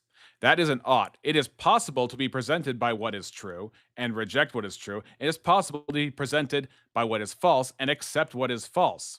And it is possible to look at for example, and I've used this example before, but if there's a mother and she goes into a school and she sees that the principal says, your kid is very poorly behaved and we need to seek disciplinary action. We need you working at home with him in order to reason with him because he's a terror to the other kids. And then the mother can say, oh, no, not my baby. Oh, not my son. No. And then just cover her ears and move on with her life. That is a possible choice to make, but it would be an objectively immoral choice to make based on objective value sets by which if a person is presented evidence, say you have school evidence, you have testimonial evidence, you have records that otherwise would corroborate with the idea that he is a bad kid. Therefore, you ought to accept that based on the evidence, based on the reasons, based on objective value sets, and go forward with it. That is also part of arguments. That is also part of logic. That's also part of debates. Once a person's argument has been foiled, they ought to abandon it. Once a person's position has been affirmed, they ought to believe it. Those are things that are possible to disobey, but are compelling because there is a connective tissue between what is real and what we ought to think. That is a moral ought, and atheists use that in every single debate. Hey, Rev Russ. In exactly 1 hour, we're going to be speaking of moral laws and things like that, Rev Russ and I are going to be going over the second half of the debate between J.D. Hall and Joel McDermott of whether or not the Old Testament laws apply to us today. Last week's episode was amazing. We covered so much ground. We had a lot of in-depth arguments from both sides, and I really enjoyed it, and the chat was very active with this. Let's see. Why does being good remove all possible actions? BS, do you think evil actions are inevitable? Oh, and Peter says, Romans 6:23, for the wages of sin is death, amen, but the free gift of God is eternal life in Jesus Christ our Lord. B.S. Lewis says, there is no possible world where God could act contrary to his own nature and maintain the title omnibenevolent. Yeah, justice is benevolence. When you say omnibenevolent, what do you mean? Like that God would also have a world where grapists go free and then they just run around the fields, Part of God's goodness is his justice. And if you read Romans 9, it talks about vessels of wrath and vessels of destruction. But he also does not celebrate the death of the wicked at the same time. God is more deep and profound than we are. We are very one-dimensional compared to God and all the depths of who he is. It doesn't matter where your life is. You're here right now. Well, it certainly matters to me. Forget. Okay, if it matters to you, well then keep it to yourself. Well, What's Anyway. the old? What's the That's an odd. What's the ultimate No, goal? honestly, This. Peter, I've got a quick please stop question. I've got a interrupting, quick please. question. I've got a quick question. Go on. Is it okay? Go ahead. I forgot now. Sorry. Cake. Cake. Cake was the word of the day back then. What the hell? Panties. Oh wait. I remember. Oh, I hate I that. remember objective ethics. Would you say that? Also, for those of you who don't know, sorry, Missing Mod, that word was uttered. Those things you discussed were for the humankind flourishing of humankind. These are I've done it many times, Zill. It's just logic. What BS is trying to say is that you ought to believe what is real and you ought to dispose of what is false, which is an agreement with me. the building blocks for humankind flourishing, and that's what objective ethics are. Is that kind of your view? I don't I'd like base to my actually- argument on human flourishing. There is a model that does use human flourishing, but I think we can look at human flourishing as an example of what works and what doesn't work. But human flourishing isn't necessarily. Robin, okay. Once again, so allowing people to go to hell for simply not believing based on insufficient evidence is justice. So first of all, insufficient evidence is your characterization. Also baked into your statement is the supposition that sufficient evidence ought to convince people of accepting that which is true, meaning there is a connective tissue between that which is true and what we ought to believe. Every single argument you're going to present is going to admit my contention of the moral argument, that we ought to believe that which is true. We have to accept things which are true. And we ought to disbelieve things which are false, which is why you guys would have causes. For example, you say you're pro-choice. You believe that pro-choice is superior to pro-life. You believe that it is, I would argue, within your framework at least, morally superior. The question is, what logic did you use to come to the conclusion that that is morally superior? And if you use a logic to get there, then would you say that that logic compelled your mind to have to accept that position, which you found more logical? That's my point. That's a moral ought. Logic itself, would be just a descriptor if you're a materialist or if you're a non-spiritual sort of believer. I don't think that's the most compelling argument to make, because a virus that goes out of control can, quote unquote. Rex just redefines words to defend his position. That is an appeal to an ought to be honest. Everything. What did I redefine? Robin says, I thought Jesus died for sin. Yes, the sins of others. So hold on. So if I just adopt a faith position, which God do I choose? Which God saves through faith? Is it Shiva? Is it Allah? What are you talking about? Jesus paid for those sins, or those who turn from the world and believe in him? Let's see. When I'm on reexamination, you were saying it always comes back down to this objective moral framework. Trying to convince people it's actually objective. It's not. Yeah. Flourish. Is that a good thing? I think that Right. we have too many people on this planet. I think that we are becoming very much like a virus because we're having too large of families. I think we need to be more socially and environmentally responsible, because we only have the one planet and we're destroying it right now. And I think a big part of that is comes from overpopulation. Well, why is it good to protect the planet? And Yeah, where are these value attributions coming from? 'cause I'm a Every Viking. value is going to be subjective. So if you don't want to Yeah, take but your care of the objective environment that ethics. you live in. Yeah, but because once he's already you- said he made that once you have the username goal- before he changed his position. So I'm But addressing once him you- as he's talking. Yeah. Oh, all And right. once you have the goal, then you can obtain true facts, and true facts are indeed objective. So you can get objective ethics, objective morality once the goal is selected. I'm a Viking. But that doesn't make it. Yeah, I was gonna say, just because. Sure. Again, if all you're saying is that subjective ethics are objectively true, but you're not making objective ethics, you're just Because- saying that it's. Oh, I'm sorry. Sure, Yeah, so the sure. Viking example is you are actually robbing yourself of an opportunity to live your best life, because when you I take don't think something, so. well, I'm a I understand. savage. I understand the Viking. Also, robbing is morally loaded language, as if property rights actually do in fact exist and they can be violated. So to say that you're robbing yourself, even if you want to use that as a metaphor or just a turn of phrase, it still refers to an actual wrong or a victimhood or an objective loss or an opportunity or a benefit or a good. It's still a claim that is being made that if you're a Viking, even if subjective morality exists, the loss is real, even though values are subjective. But if values are subjective, who's to say what is a loss and what isn't a loss? Who's to say what is robbery and isn't robbery? Who's to say property rights exist and that things actually belong to people? Can you actually take a belongingness? Sorry, BS, I'm just going to use the ness, but can you take the quality of belonging something and prove it with science? Prove it with material experimentation? Doesn't. I'm not going to personalize this, but because I know you're using that analogy, but the Viking is confused. The Viking thinks that taking something from somebody is actually better than having them just give it to them willingly. That BS says you ought to choose the God who didn't put you in danger in the first place. So again, God can do whatever he wants. So where's the crime? Where's the crime? If you think God exists, you have like equal rights with him? I mean, heck, even Jesus was intentionally led by the Spirit to be tempted of the devil in the wilderness, where he would not eat for 40 days and 40 nights. Even Jesus was assigned to go to the cross. Oop, Rev Russ has something to say. So the problem isn't merely lack of information, it's that fallen man suppresses the truth and loves darkness rather than light.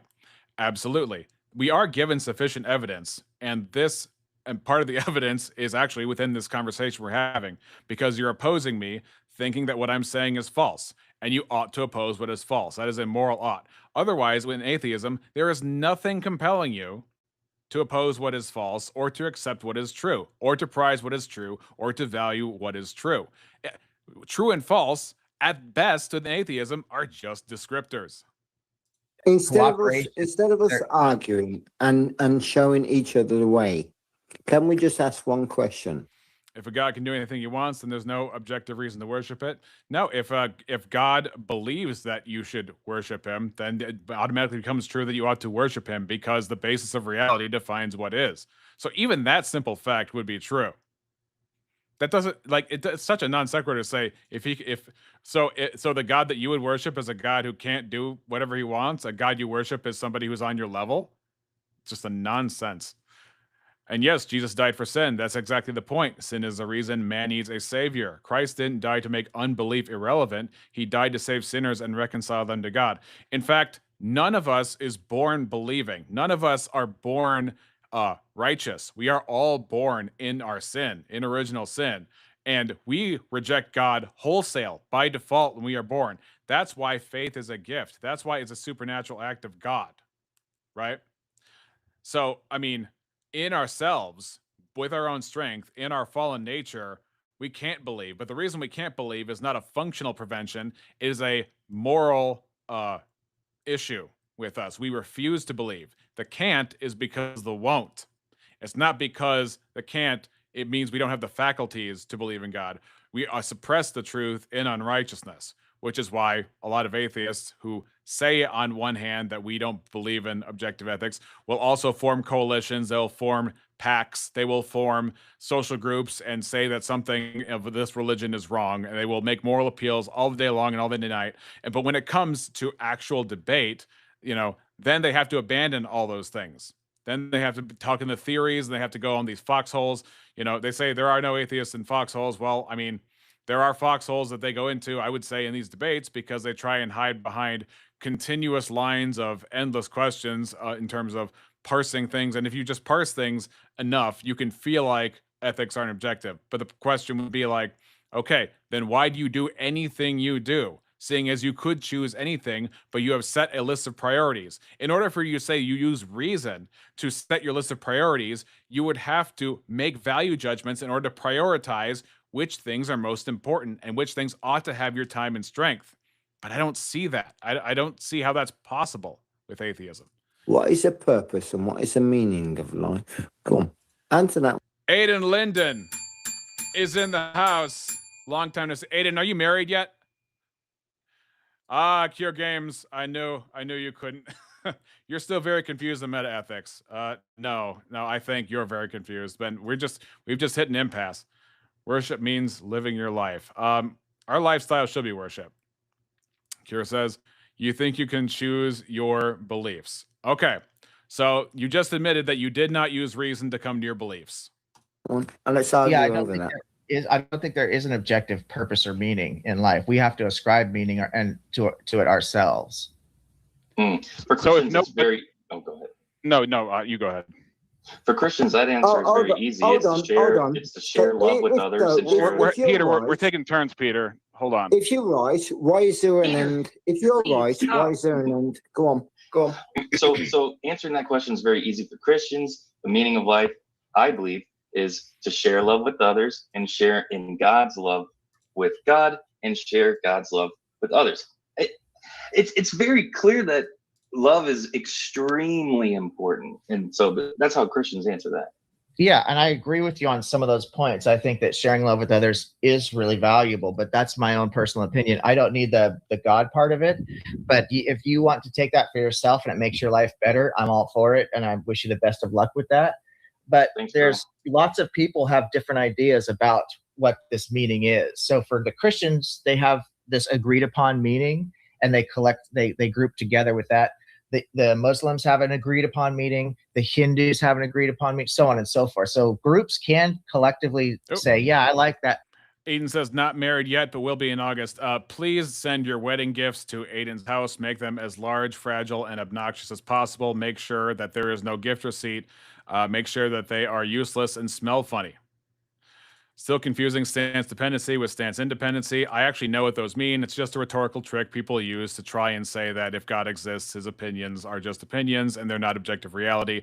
It's a cute trick. It doesn't actually work for the thinking mind. The way that sounds, I'm going to jump onto that bandwagon or into that group or community, whatever you want to call it. And so August 22nd. You know, if I had a church organ, I would play it for you, Aiden, but I don't. Then the Quran will be proof of Allah. I think even atheists use the Islamic dilemma themselves. In fact, if you go back to the Seitan Bergenkate versus what's his name, Matt Dillahunty debate, it's actually Matt Dillahunty who gives an alley-oop to Seitan, or I mean, kind of tries to free the atheist in the Q&A, because Seitan says to the atheist during the Q&A, what does the Quran say about the Bible? And the atheist didn't know. So Matt Dillahunty came and said, it says it's the word of God. And thus was probably one of the earliest citations of the Islamic dilemma that I am aware of. And so that's how Sai relates it back to, like, well, if the Quran is true, the Bible is true. But if the Bible is true, the Quran is false. So, I mean, there are reasons. We do form groups like this, but that doesn't, there's no... It's not a rhetorical trick. Okay, well, then you would have to admit that God's mind would be objective, therefore stance independent.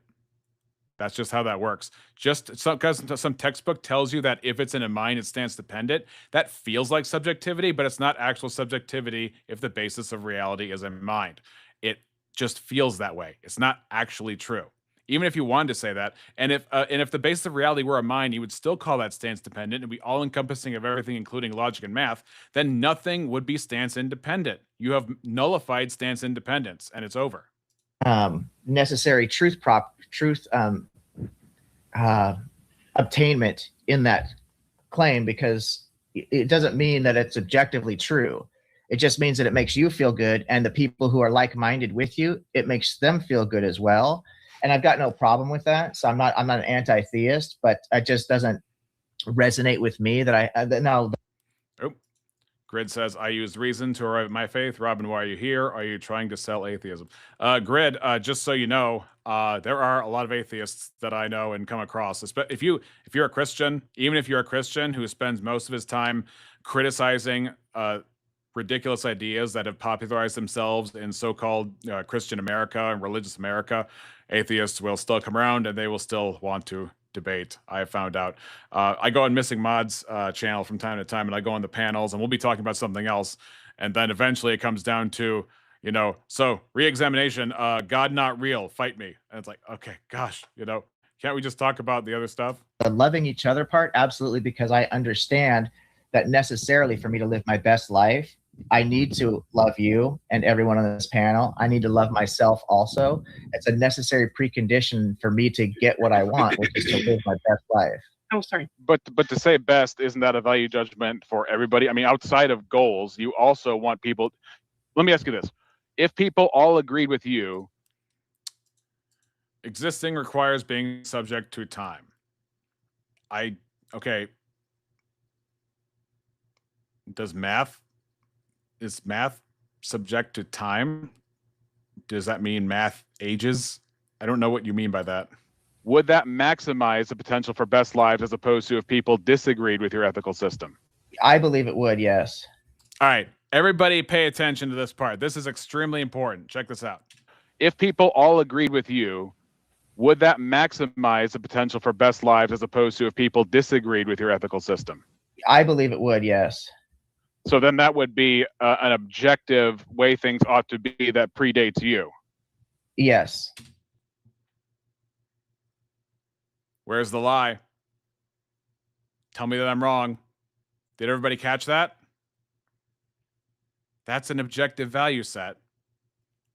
Even though he is a proponent of subjective ethics, he still believes he has access to transcendent truth that debunks any view to the contrary of his value claim assessment, of his value set, of his worldview, that if people wanted to maximize their best life, regardless of what they currently think their best life should be or is or ought be, they would have to subject themselves to his belief system. I'm going to play that one more time here because I think that is Disagreed with your ethical goals. You all Sorry. But to say best, isn't that a value judgment for everybody? I mean, outside of goals, you also want people.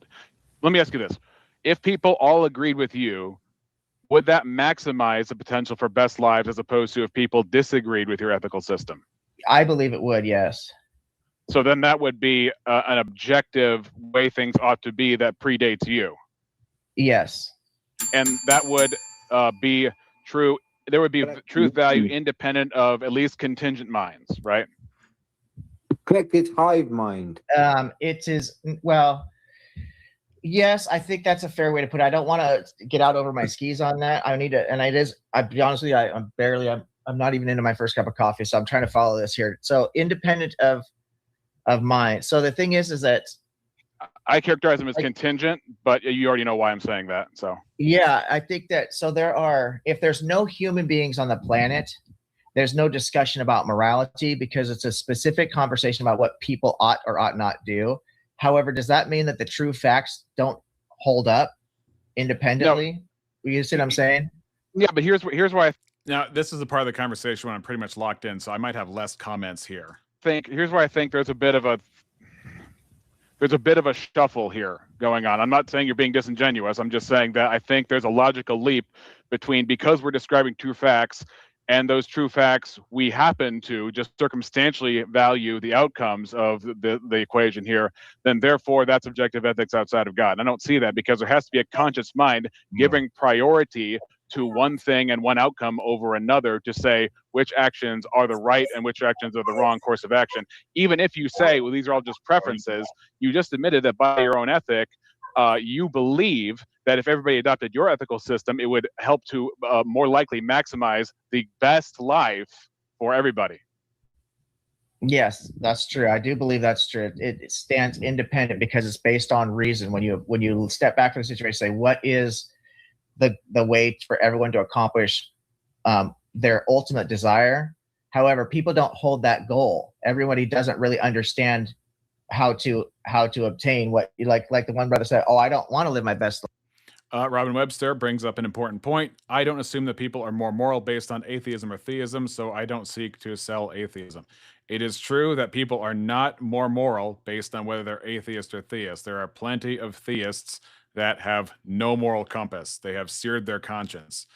Sometimes you'll find this in ministry. There'll be people who were pastors and they're not saved and their conscience has been seared and they just let everything go to their head and they just continue to live in hypocrisy. Life, now that becomes self-defeating in my opinion ultimately, but they don't necessarily recognize that up front, so they set their own goals. If they want to accomplish a certain goal, this is the true facts that will let them get to that goal. And I Needs to be a conscience mind is question begging. Demonstrate that. believe ultimately everybody inherently wants this, they just don't necessarily Also, to say that it's question begging also assumes that there is a way people ought to think, which goes back to oughts. understand how to obtain it in the same way that, and remember that just because something is relative doesn't make it subjective, right? Yeah, right. I get that. It's subjective and relative. Okay. Zilzone says, do you think value judgment systems are separate from moral systems? I think that question is maybe useful somewhere, but I don't know where. So when you teach children values, you're teaching them priorities. When you're teaching children critical thinking skills, you're teaching them how they ought to think. So because you are not only prizing their benefit for their life, but you're prizing the benefit of the people that they will be interacting with. So you want them not just to be in well-being themselves, and you value their well-being because their well-being matters as a human being. They're made in the image of God. They have objective value in and of themselves, but you also don't want them to have a bad impact on other people because you also prize other people. You see objective value in other people, and so you, in inculcating the public, if you're the government or media at large, or in teaching your children, you are making a value system in and of itself, or you are addressing or assessing or measuring up a value system in and of yourself when it comes to how you reason. And you recognize that we have, again, I've said it probably a million times in the stream, but reality is prescriptive to our thoughts. Reality is an ought in terms of how we ought to think. We should not reject reality. And that's part of the reason why people, when they go through hard stuff, they want to accept a lot of lies. They want to play the victim when really they're the aggressor, or they want to blow out their mind on drugs or alcohol and things like that and just avoid reality altogether. And that is an ought not. Unapologetic Preacher says, I know some things I went through and had probably one of the worst church experiences one could possibly have, but I'm still here preaching the gospel. I mean, I've seen a lot of crazy stuff at church myself that would probably make a lot of people leave. And I just, in my particular case, I know that the people are not, a collection of people is not a reflection of God. If I teach my kids to steal without getting caught, if you teach your kids to steal, just full stop, immoral. I care about my kids. I'm sure you do, BS. I'm sure that you care and you love your kids very much. So atheists must argue for both objective value judgment system and then objective moral system. Good luck. Well, here's the thing. If you use argumentation in order to convince somebody of something, you are telling them that they ought to abandon bad ideas and they ought to adopt good ideas. They ought, I'm kind of smuggling in a little bit of the value claim there. Let's do this way. They ought to believe what is true. They ought to have rational understandings. They ought to justify their claims. Those are moral oughts. Just making an argument in and of itself is within a world without real value is just a descriptor, not a prescriptor. But atheists never treat arguments like a descriptor. They only treat them like a prescriptor for correcting bad thoughts or bolstering true ones. So that's a moral claim. Are two different things, but right. But what I am saying is this. Robin says, I don't think anything is objective outside a system. But aren't you only talking to people who live outside and think outside your system? And then so how would your system convince somebody else who inhabits another system unless there is a tiebreaker outside of the both of you that you can appeal to that would break another person's system? But if it's outside your system and outside their system, then you're making an appeal to something that's objectively true in order to convince them to change their system and possibly more reflect your system. Because if everything is just insular to your system, why isn't reason just insular to your system? I don't think you would agree that reason is just insular to your system, Robin. There's a difference between the I don't want to live my best life in terms of like you're self-defeating because best life is your goal, but then also at the same time saying that you, objective ethics, believe that your particular system would lead to their best life, but you're using best in two different senses. You're using best in a quasi-objective sense, or at least, or maybe even objective sense when you say best life, if everybody adopted your beliefs, as opposed to their best, quote unquote, which is their subjective opinion of where they want their life to go. Those are two different definitions of best that you are using at the same time.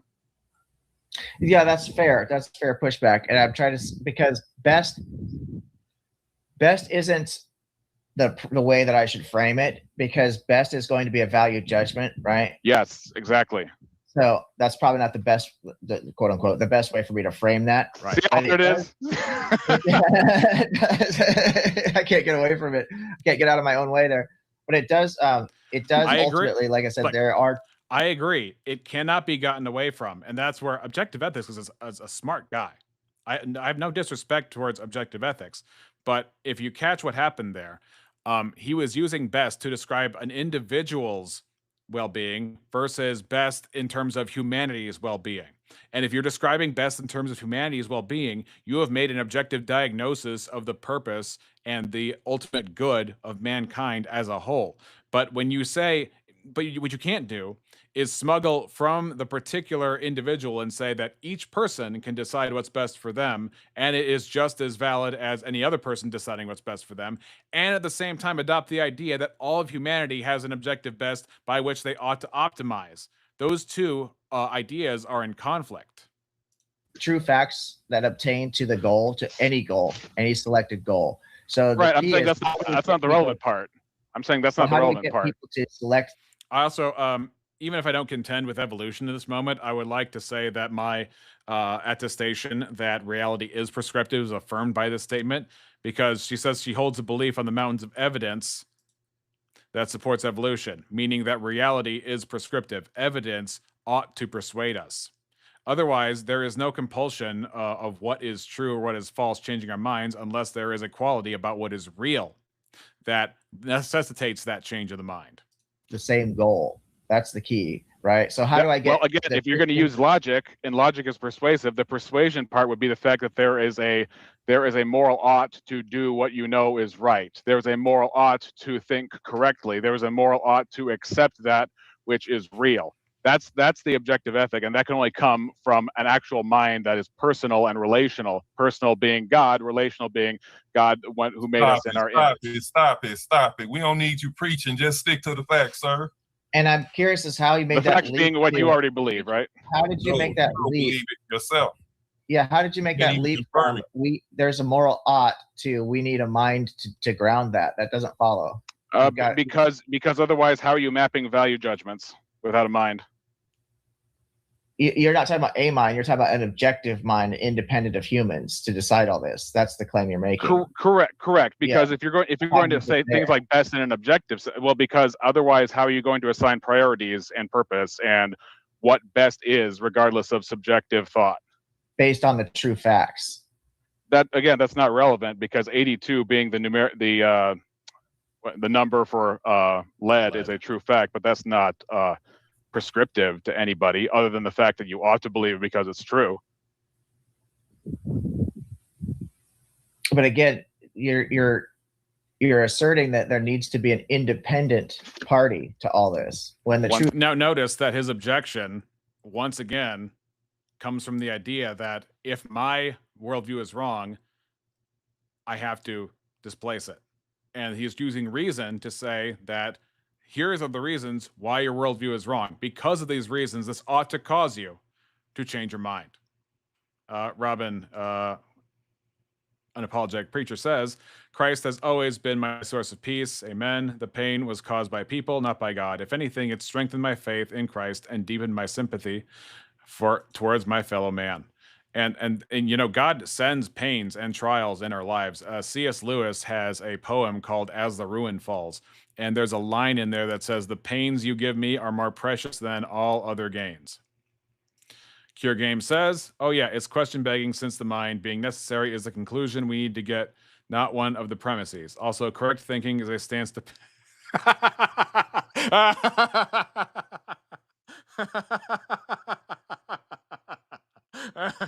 Okay, so is it objectively true that correct thinking is a stance dependent way?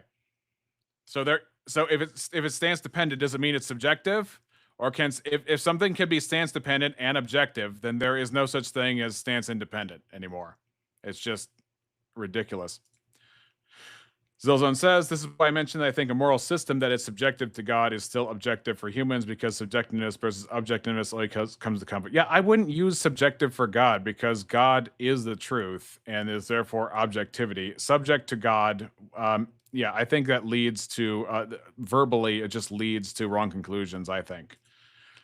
Robin says, I cannot say you should use evidence, but within my system, I value evidence, and I value that what's true. I cannot tell you what values to hold, as I believe our values are based simply on sentiments. Okay, so then, Robin, you would say that you would never prescribe to somebody that if evidence is not the priority by which they believe things, then you would never prescribe that they ought to use evidence in order to affirm their beliefs, right? Or is that different? Unapologetic Preacher recommends The Problem of Pain. You know, I have The Problem of Pain somewhere, but I have to read it at some point. C.S. Lewis. Oh, did I say B.S. Lewis? I wonder if I did. You know, I read B.S. Lewis's text more than I read C.S. Lewis's text. Cure Game says, you're so confused. No, I know exactly what I believe. The thing, here's what's going on there. If I'm confused, then can you admit somehow that stance dependent can just as well mean objective as well as subjective? Because if you can't, then my point stands. And then if you can, then all you've done is said that nothing is stance independent. Because even if the mind that undergirds reality, even if you don't accept that model, even if you say the mind that undergirds reality is stance dependent, where is the stance independent thing? And if there is no stance independent thing, then saying something is stance independent is completely meaningless and moot.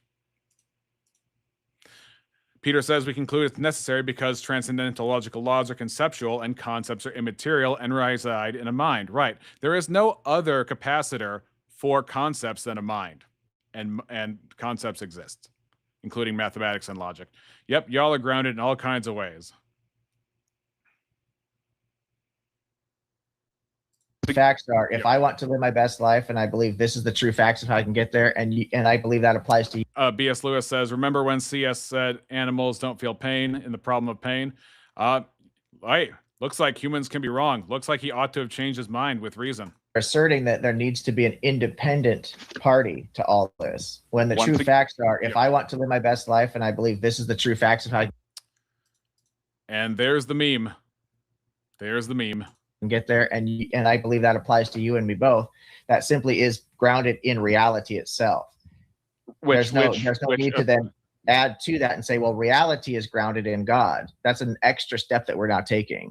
Well, no, if we're going to say that, number one, I ought to believe what you just said over what I believe, then we're making a significance and value claim about your beliefs because I have to believe what is true. Let's just say, for the sake of argument, that what you believe is true and what I believe is not. The problem internally is if you're going to use it being real as an argument by why I should think it, you would have to say that there's an objective ethic that I ought to believe what is true. It's not that you ought to believe what is true. It's if you select the goal of wanting to live your best life, if you understand that goal, then yes, this is how you would this is how you would obtain that goal. Which would merely be descriptive and not prescriptive. It would only be descriptive of circumstances in material world. It wouldn't be actual ethics. What world do you live in? Well, hold on. It would be descriptive based on a prescription of what you want.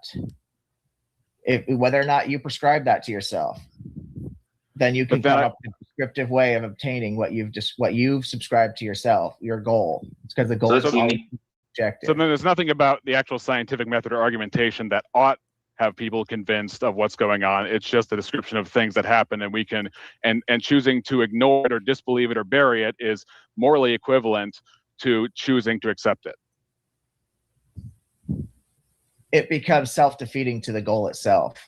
or to the goal itself. But the goal is just descriptive. The goal is not Right, prescriptive. right. The goal is just descriptive of whatever is going on in an individual's head. I'm No, talking about the fact. the goal is a prescription. The ways to obtain is descriptive. We've the got goal, that on well, our head. well, I'm a if the, Viking. if the goal is prescriptive, then I can change what is prescriptive objectively or just within myself. It's all subjective. All goals are subjective. Should I believe that all goals are subjective? Is there an ought to that claim? There, no. So the ought is in the middle. There's no ought in the middle. That's subjective. Do I want to live my best life? Do I want to? As long as you keep saying best, you're making objective claims. So, and he already distinguished between the fact that he believes that his worldview is better than the contrary of his worldview, for the best of humanity. He already admitted that he believes that all individuals would objectively do better if they had his system as opposed to any other system that fell short of his system. But he already used best in two senses. He's using best right now in the sense of what a person thinks they want, or what a person thinks their goals ought to be, or what a person thinks their goals will maximize their happiness, versus what he said earlier when he admitted that he believed that his particular value set was the optimal value set for people, and that if they want to have the best life, which is a value claim, they all ought to adopt it and employ it. Obtain this good life, or do I want to try and take the easy way out and try and chase drugs instead of putting in the work and actually becoming a good, well-balanced human being that has good relationships with other people? Is this the one where I asked for evidence that Jesus created the universe 6,000 years ago and got nothing? This is the one where I asked what your criteria of evidence was, and I said material, and you said yes, and then I said how that's a category error, and then when I brought up this moral argument for God, I'm guessing you haven't abandoned atheism in that sense, and especially when you say like Jesus, like again, this is a category error because in the materialist worldview, the only thing that actually counts as evidence to an atheist is anything that an atheist already accepts. So the house always wins. It's kind of a rigged request in that sense. Because if I said to you, "Oh, the Bible," well, I won't accept that. Why? Because I only accept an atheistic value evidence set. That's what, unless I can see something else that you would accept, your atheism precludes any supernatural claim, right?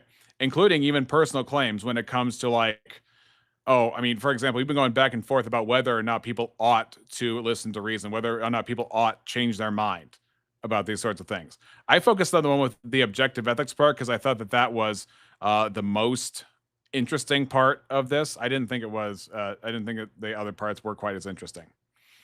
Rob Webster says, but you have made the decision to base your standards on those things the same way I have arrived at mine through your own sentiments. So do people have sentiments about rationality and logic and mathematics? And if they do, does that mean that because they're sentiments, they are therefore subjective and therefore not necessarily justified? Seth says, A, because it's why they seem to not believe in God, just like the point out bad things happen in the Bible, but can't articulate God never said bad things wouldn't happen, just that you can overcome. I mean, I go to Revelation 13:8 all the time, where it says that God, Christ was the lamb slain from the foundation of the world. So sin had to have been in God's plan in order for that to happen. I mean, Jesus says to his disciples, you must face tribulation. You will face tribulation. It's all part of the deal. People that can face reality, no matter how hard it is, right? That's the decision we all have to make within ourselves. That's all going to be subjective. Is it more valuable for me to learn to deal with the real world as it is, or do I want to fool myself? Because we have the ability to trick ourselves into all kinds of things, right? Yeah, so I think between the vernacular of best and good and fool and trick, there's a lot of moral baggage there, and I think we're just going to keep circling around that. I think that we're referring to objective things. We're trying to fit into a subjective. Robin, I hate to pick on you, but when you say bad faith, again, that's a value assessment. You're not saying you're being bad faith within my purview, because that wouldn't exactly do anything. You're saying objectively he's being in bad faith, because based on his purview, he's not in bad faith. So you'd be making an overarching judgment between two parties. Framework, and I don't think that works. And you think that am I views are arbitrary and that they're unnecessary. And I think we're just gonna keep going around that circle. That's fair enough. I actually came to talk about tag, not morality, and so Yeah, I curious- integrate. If you read a lot of Bonson, he integrates a lot of stuff. I just reject that premise that God has not revealed any of that to you. I think that because even in your pro-choice work and your pro-choice cause, you tacitly admit to the value of human life and the value of human wellness. I mean, we talked about wellness earlier, that you can't actually have wellness without a concept of how things ought to be. You can't have a concept of sickness without how things ought to be, or a designer or purpose. So I am correct that that we have a difference of opinion. The tag, and not just like the laws of logic and 3 other arguments, but I try and I think within argumentation and logic itself, there's a prescriptive nature, but he doesn't touch on that. Oh, okay. Cool, Robin. So I've just loaded up 3 refutations for the logic part of tag. So are you abandoning the logic part of tag and just focusing and now down on morality? No, I'm gonna think about what you said. I'm just I just don't have a ready response to what you said right Yeah. No, You know, let me back up because I want to listen. Before I switch, I want to listen to his logical objections to tag, which I think I addressed at the beginning, about how you cannot have a law of identity without identities being assigned to things in the first place. And things do not assign themselves their own identity. Rocks do not give themselves their own identity, or as B.S. Lewis likes to call it, rockness. The other arguments, but I try and I think within argumentation and logic itself, there's a prescriptive nature, but he doesn't touch on that. So I've just loaded up 3 refutations for the logic part of tag. So are you abandoning the logic part of tag and just focusing and now down on morality? No, I'm gonna think about what you said. I'm just I just don't have a ready response to what you said right Yeah. now. No, I respect that very much. Yeah, absolutely.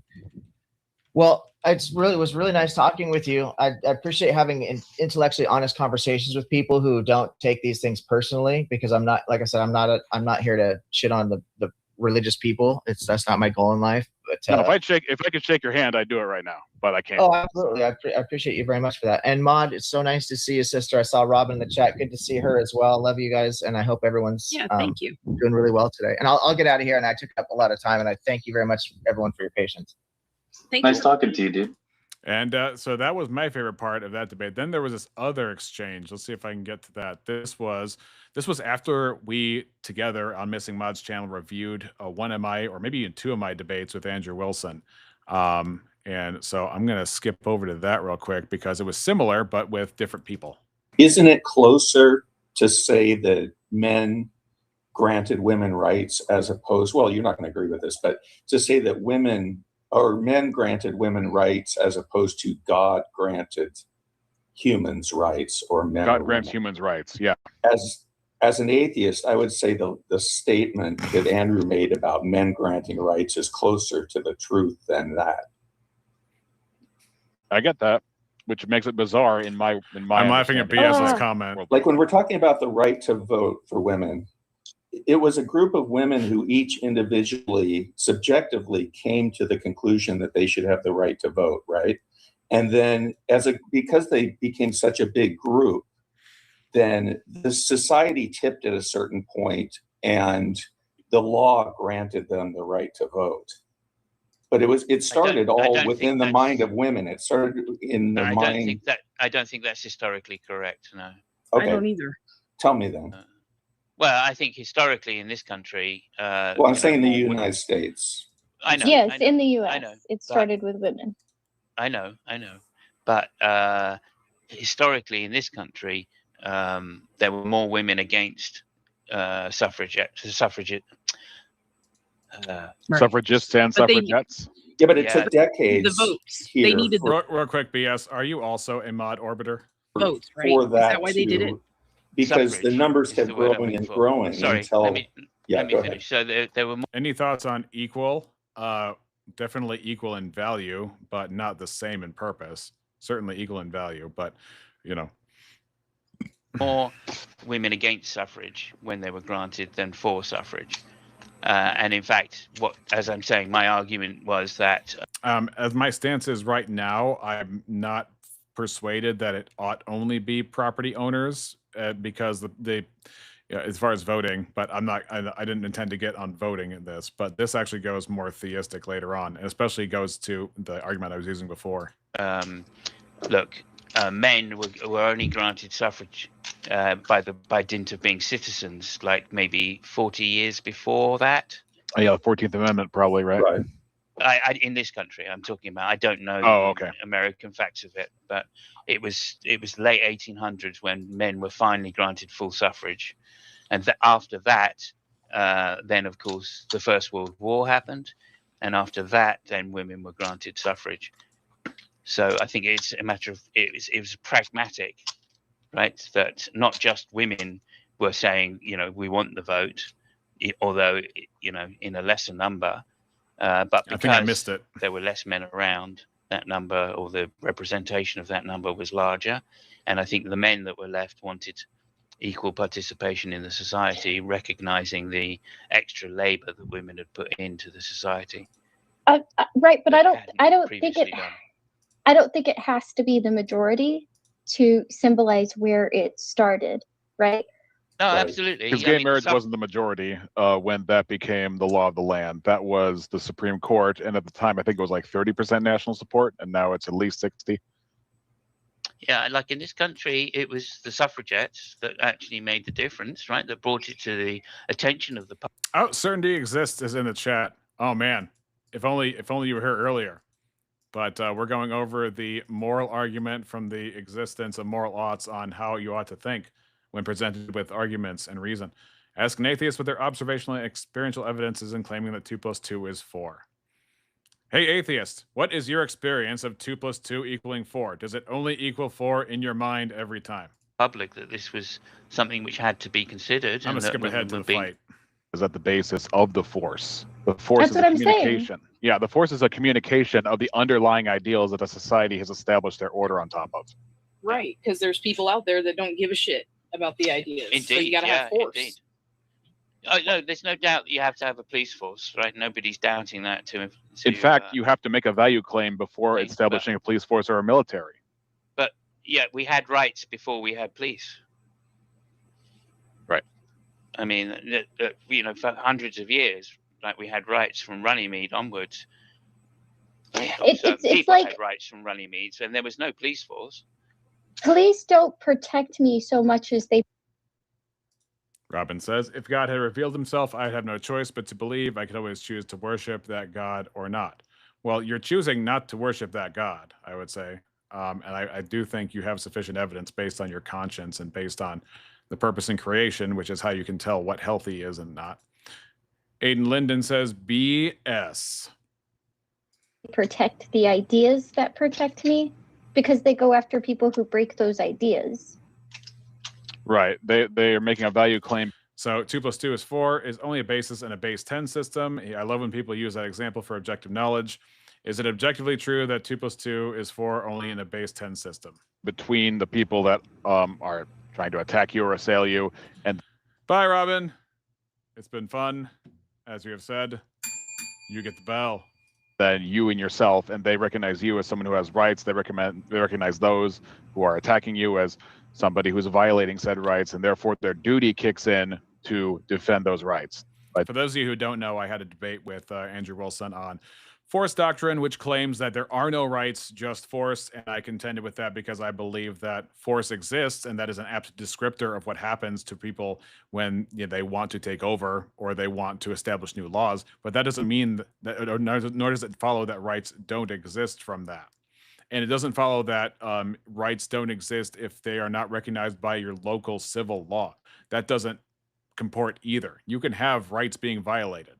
Defending you. Well, where were the ideas on 9/11? What the heck does that have to do with anything? Well, I'm just saying that's my point. Is like there's no way to stop people like that. That's our not a statement on ideas whether and rights all exist this. or not. But Yeah, one I was talking about ideas. Being Yeah, what but keeps us safe. the Terminator could have been the president with all the force in the world, and it wouldn't have prevented 9/11. I voted for Right. the Terminator. I was very disappointed in his campaign, I gotta say. That's where numbers come in, right? Right. That's what I'm saying. I'm saying, It doesn't matter. I'm obviously fucking totally like on a totally Also, another objective statement. different fucking topic. Like, I guess, you know. I I'm just heard Big listening, Bad Mama I'm trying listening. to defend his idea fucking argument. I'm and just I saying had to go in most there like that. most cultural change happens through the peaceful dissemination of ideas and the incorporation of those ideas into other people's consciousness. And Right. The you know, peace comes I don't think from I'm wrong there. somewhere. Very, very The well peace said. comes from the fact that we're a social ape species and we're naturally peaceful at its base. Right. But there's it's- naturally not peaceful people. Right. And so that's why we have the law. We have the army and the police when bad apples show up and they try Bad apples is a moral claim. to insert their Right. will upon other people. BS. That's not the BS norm. was, That's not the norm. BS Lewis asked whose hell's the idea was norm? 9/11. What do you ask? BS asks whose idea was 9/11. Now, is it whose or is it whose? How is it spelled in that situation? A man's. That was a good one. I got it. It was definitely a man's idea. I don't know, you know, maybe not. Maybe Oh no, it was a not. man's because they It was Bin Laden's wife. They Oh, yeah, don't that's they don't let their women do jack I forgot shit. he said that. Yeah, that's right. Unapologetic preacher says man is not naturally peaceful. LOL. Oh, Of this course, is where it starts. he and I agree that This is we have where a fallen this is where it nature. goes crazy. That anything we say now, of course, I'm not going to claim that there's some like physical thing like in our atoms that I can demonstrate this because I'm making a spiritual / moral claim, but it's my belief that we are sinful and God restrains all of the evil we could otherwise do. We have capability of doing. But anyway, that's just me stating my position, not making an argument. Right, but when Big Bad Mama said that, I don't think Big Bad Mama was talking about capabilities, right? Of course, like humans are capable of Right. a ridiculous amount of atrocity, right? And we will commit them, especially My point is that evil is native to us in our fallen nature. if we feel cornered or threatened or desperate. But I think because we are such social creatures, if you put us in a non-threatening situation and our general tendency is to establish common ground, right? We generally want to get along with our neighbors, with the people down the street, with the people in the city. We don't want to go around and go outside and fight everybody we see. We don't generally want to do that. Are we inclined to, right? Are we inclined to under stress or under threat? Sure. But are you arguing that under stress and under threat is the natural state? Because I would argue that it's not, and Big Bad Mama would be closer to the truth. I think that it's definitely true in the West when you have lots of abundance, and Rome recognized that bread and circuses are a great way to keep people very placated, and so it's much easier for us in the West to look at that. But obviously, if you go to the Republic of the Congo or if you go to the Middle East, it's going to be a little different. And I think what we're experiencing in the West is extraordinary, just absolutely extraordinary compared to all other human history. And I think if we took that away, people in China are getting along too. Yeah, well, they have a lot of our money. I mean, because they benefit from. That's why there's billions of us, is because we do naturally get along with each other. Yeah, just to point out. Yeah. Yeah, day to day, you're getting along with people on a day-to-day basis. I think with China too, there's a lot of social enforcement and nationalism, and like the social construct of China being very strict with like parents and very strict with upbringing. You have to have excellence, and you have to your society and your social credit score system. There's a lot of other fear-based reinforcements going on in China specifically. If you're talking about within China, so they'd be killing each other. You're saying if it wasn't for the government. I am saying that there are a lot of fear-based enforcements in the culture. In China. No, actually, I literally know people that kill people. Well, did you hear that? No, actually, I literally know people that kill people. I think, clip it. But I think that's backwards. But I think that's backwards when it comes to China. I think China kills a lot of people, and they'd be a lot less scared. They'd be a lot less scared to be more friendly and more open, or to dissent against their government, were they not under threat by their government. So I don't think that's. I'm going to skip a little bit here. I think we're animals because animals is a man-made classification describing beings in the universe. It's not some statement about how close you are to a monkey. It's simply a classification. Right? We're in the gray ape family because we fit the definition of an ape, right? Even if you don't believe in evolution, even if you believe we were all created, we still fit the definition of this man-made classification. Can we at least agree on that? Well, it's rude and disrespectful to animals. to say that we're fucking animals. I'm sorry. You know, that's how I feel about it. The place I would depart is I don't think that animals are moral agents. I think that we are. I think that we have a higher moral worth. Not that animals don't have a inherent worth to their life. I think they do. But I think that we are ontologically different on a spiritual level and on accountability level, being actually made in the image of God. And animals aren't moral agents. So like. Okay, I've had this conversation with somebody, so hold on, bear with me here, okay? Sure. I'm gonna. I think you're horribly wrong, first of all. But I think we've gone through this with science before, right? First, animals didn't have emotions. Oops, they do. Then animals don't have family units. Oops, they do. Then animals don't have languages. Oh, guess what they have? Animals don't use tools. Guess what they use, right? The one distinction we have yet to falsify between us and animals, right, is that we have the collective ability to believe in fiction. And therefore, we have the collective ability to build things that do not yet exist in our immediate reality. Yeah, my contention with that is the pattern she's drawing from is like a material or behavioral pattern, but not an accountability pattern, which is again, it's an immaterial statement. It's an immaterial claim. It has to do with things like, again, morality is not made of matter, tools and behaviors and all that kind of stuff that are endemic to the creatures themselves are, as far as I can tell, probably made of matter, probably consist of matter, and they were discovered by material means. But to say that there is some kind of moral conscience to animals outside of outside anything outside the human race, I don't see the argument for that, and I don't see the pattern unfolding from the list that she gave. Our ingenuity seems to be incredibly unique, but outside of that, there's not a lot that separates us from a big portion of the animal kingdom, actually. It certainly isn't self-recognition. And a large neocortex. I mean, that's the difference between us and why we're able to use tools the way we do. It's simply brain size and an opposable thumb. But babies can do that. Well, hold on. They're stupid. Again, all those things just seem, even if people were making those claims, I also see all of those claims as like weak claims that don't prove anything one way or the other. So to stack that up against moral agency, I think is a different thing. But if you have language and culture and you are capable of enforcing the rules of your community, what are you acting in? Well, I think you're making a value claim. Rex loves defending losing positions, meaning that meaning, any position that I ought to abandon. There, right? So you'd have to even to propose the question, you would have to either say that either morals are real and they're adhering by something that is transcendent, or you're saying that all morals are fake and therefore even humans aren't moral agents. And I don't think you're saying that. So which one would you? Well, then how are you defining moral? Because what is it that allows your choices to be moral and their choices to be amoral, even if motivated by the same or similar factors, i.e., family or protection or food source or whatever? Yeah, because we are made in the image of God. We have a different telos than animals. So, for example, even on your own scale, like if you've seen the debate between Sam Harris and William Lane Craig, one of the things William Lane Craig says in his opening statement is the shark forcibly copulates with the female shark, but he doesn't grape the female shark. The hamster might kill their offspring, but they don't murder their offspring. There's no actual moral. There's not an awareness that the animals have of any moral significance or oughts. So that even if they operate within a system that we might impose some anthropomorphic pattern on top of, nobody reasonably thinks that we should put this hamster in hamster jail or the shark in shark jail or whale citizenship or anything like that. But I'm going to grant you that, but also remember I said there's a large scale, and I also said a large portion of the animal kingdom, not the entire animal kingdom. So I can also cherry pick, right? And I can talk about orcas, not just orcas, many dogs. What? BBM is an ape?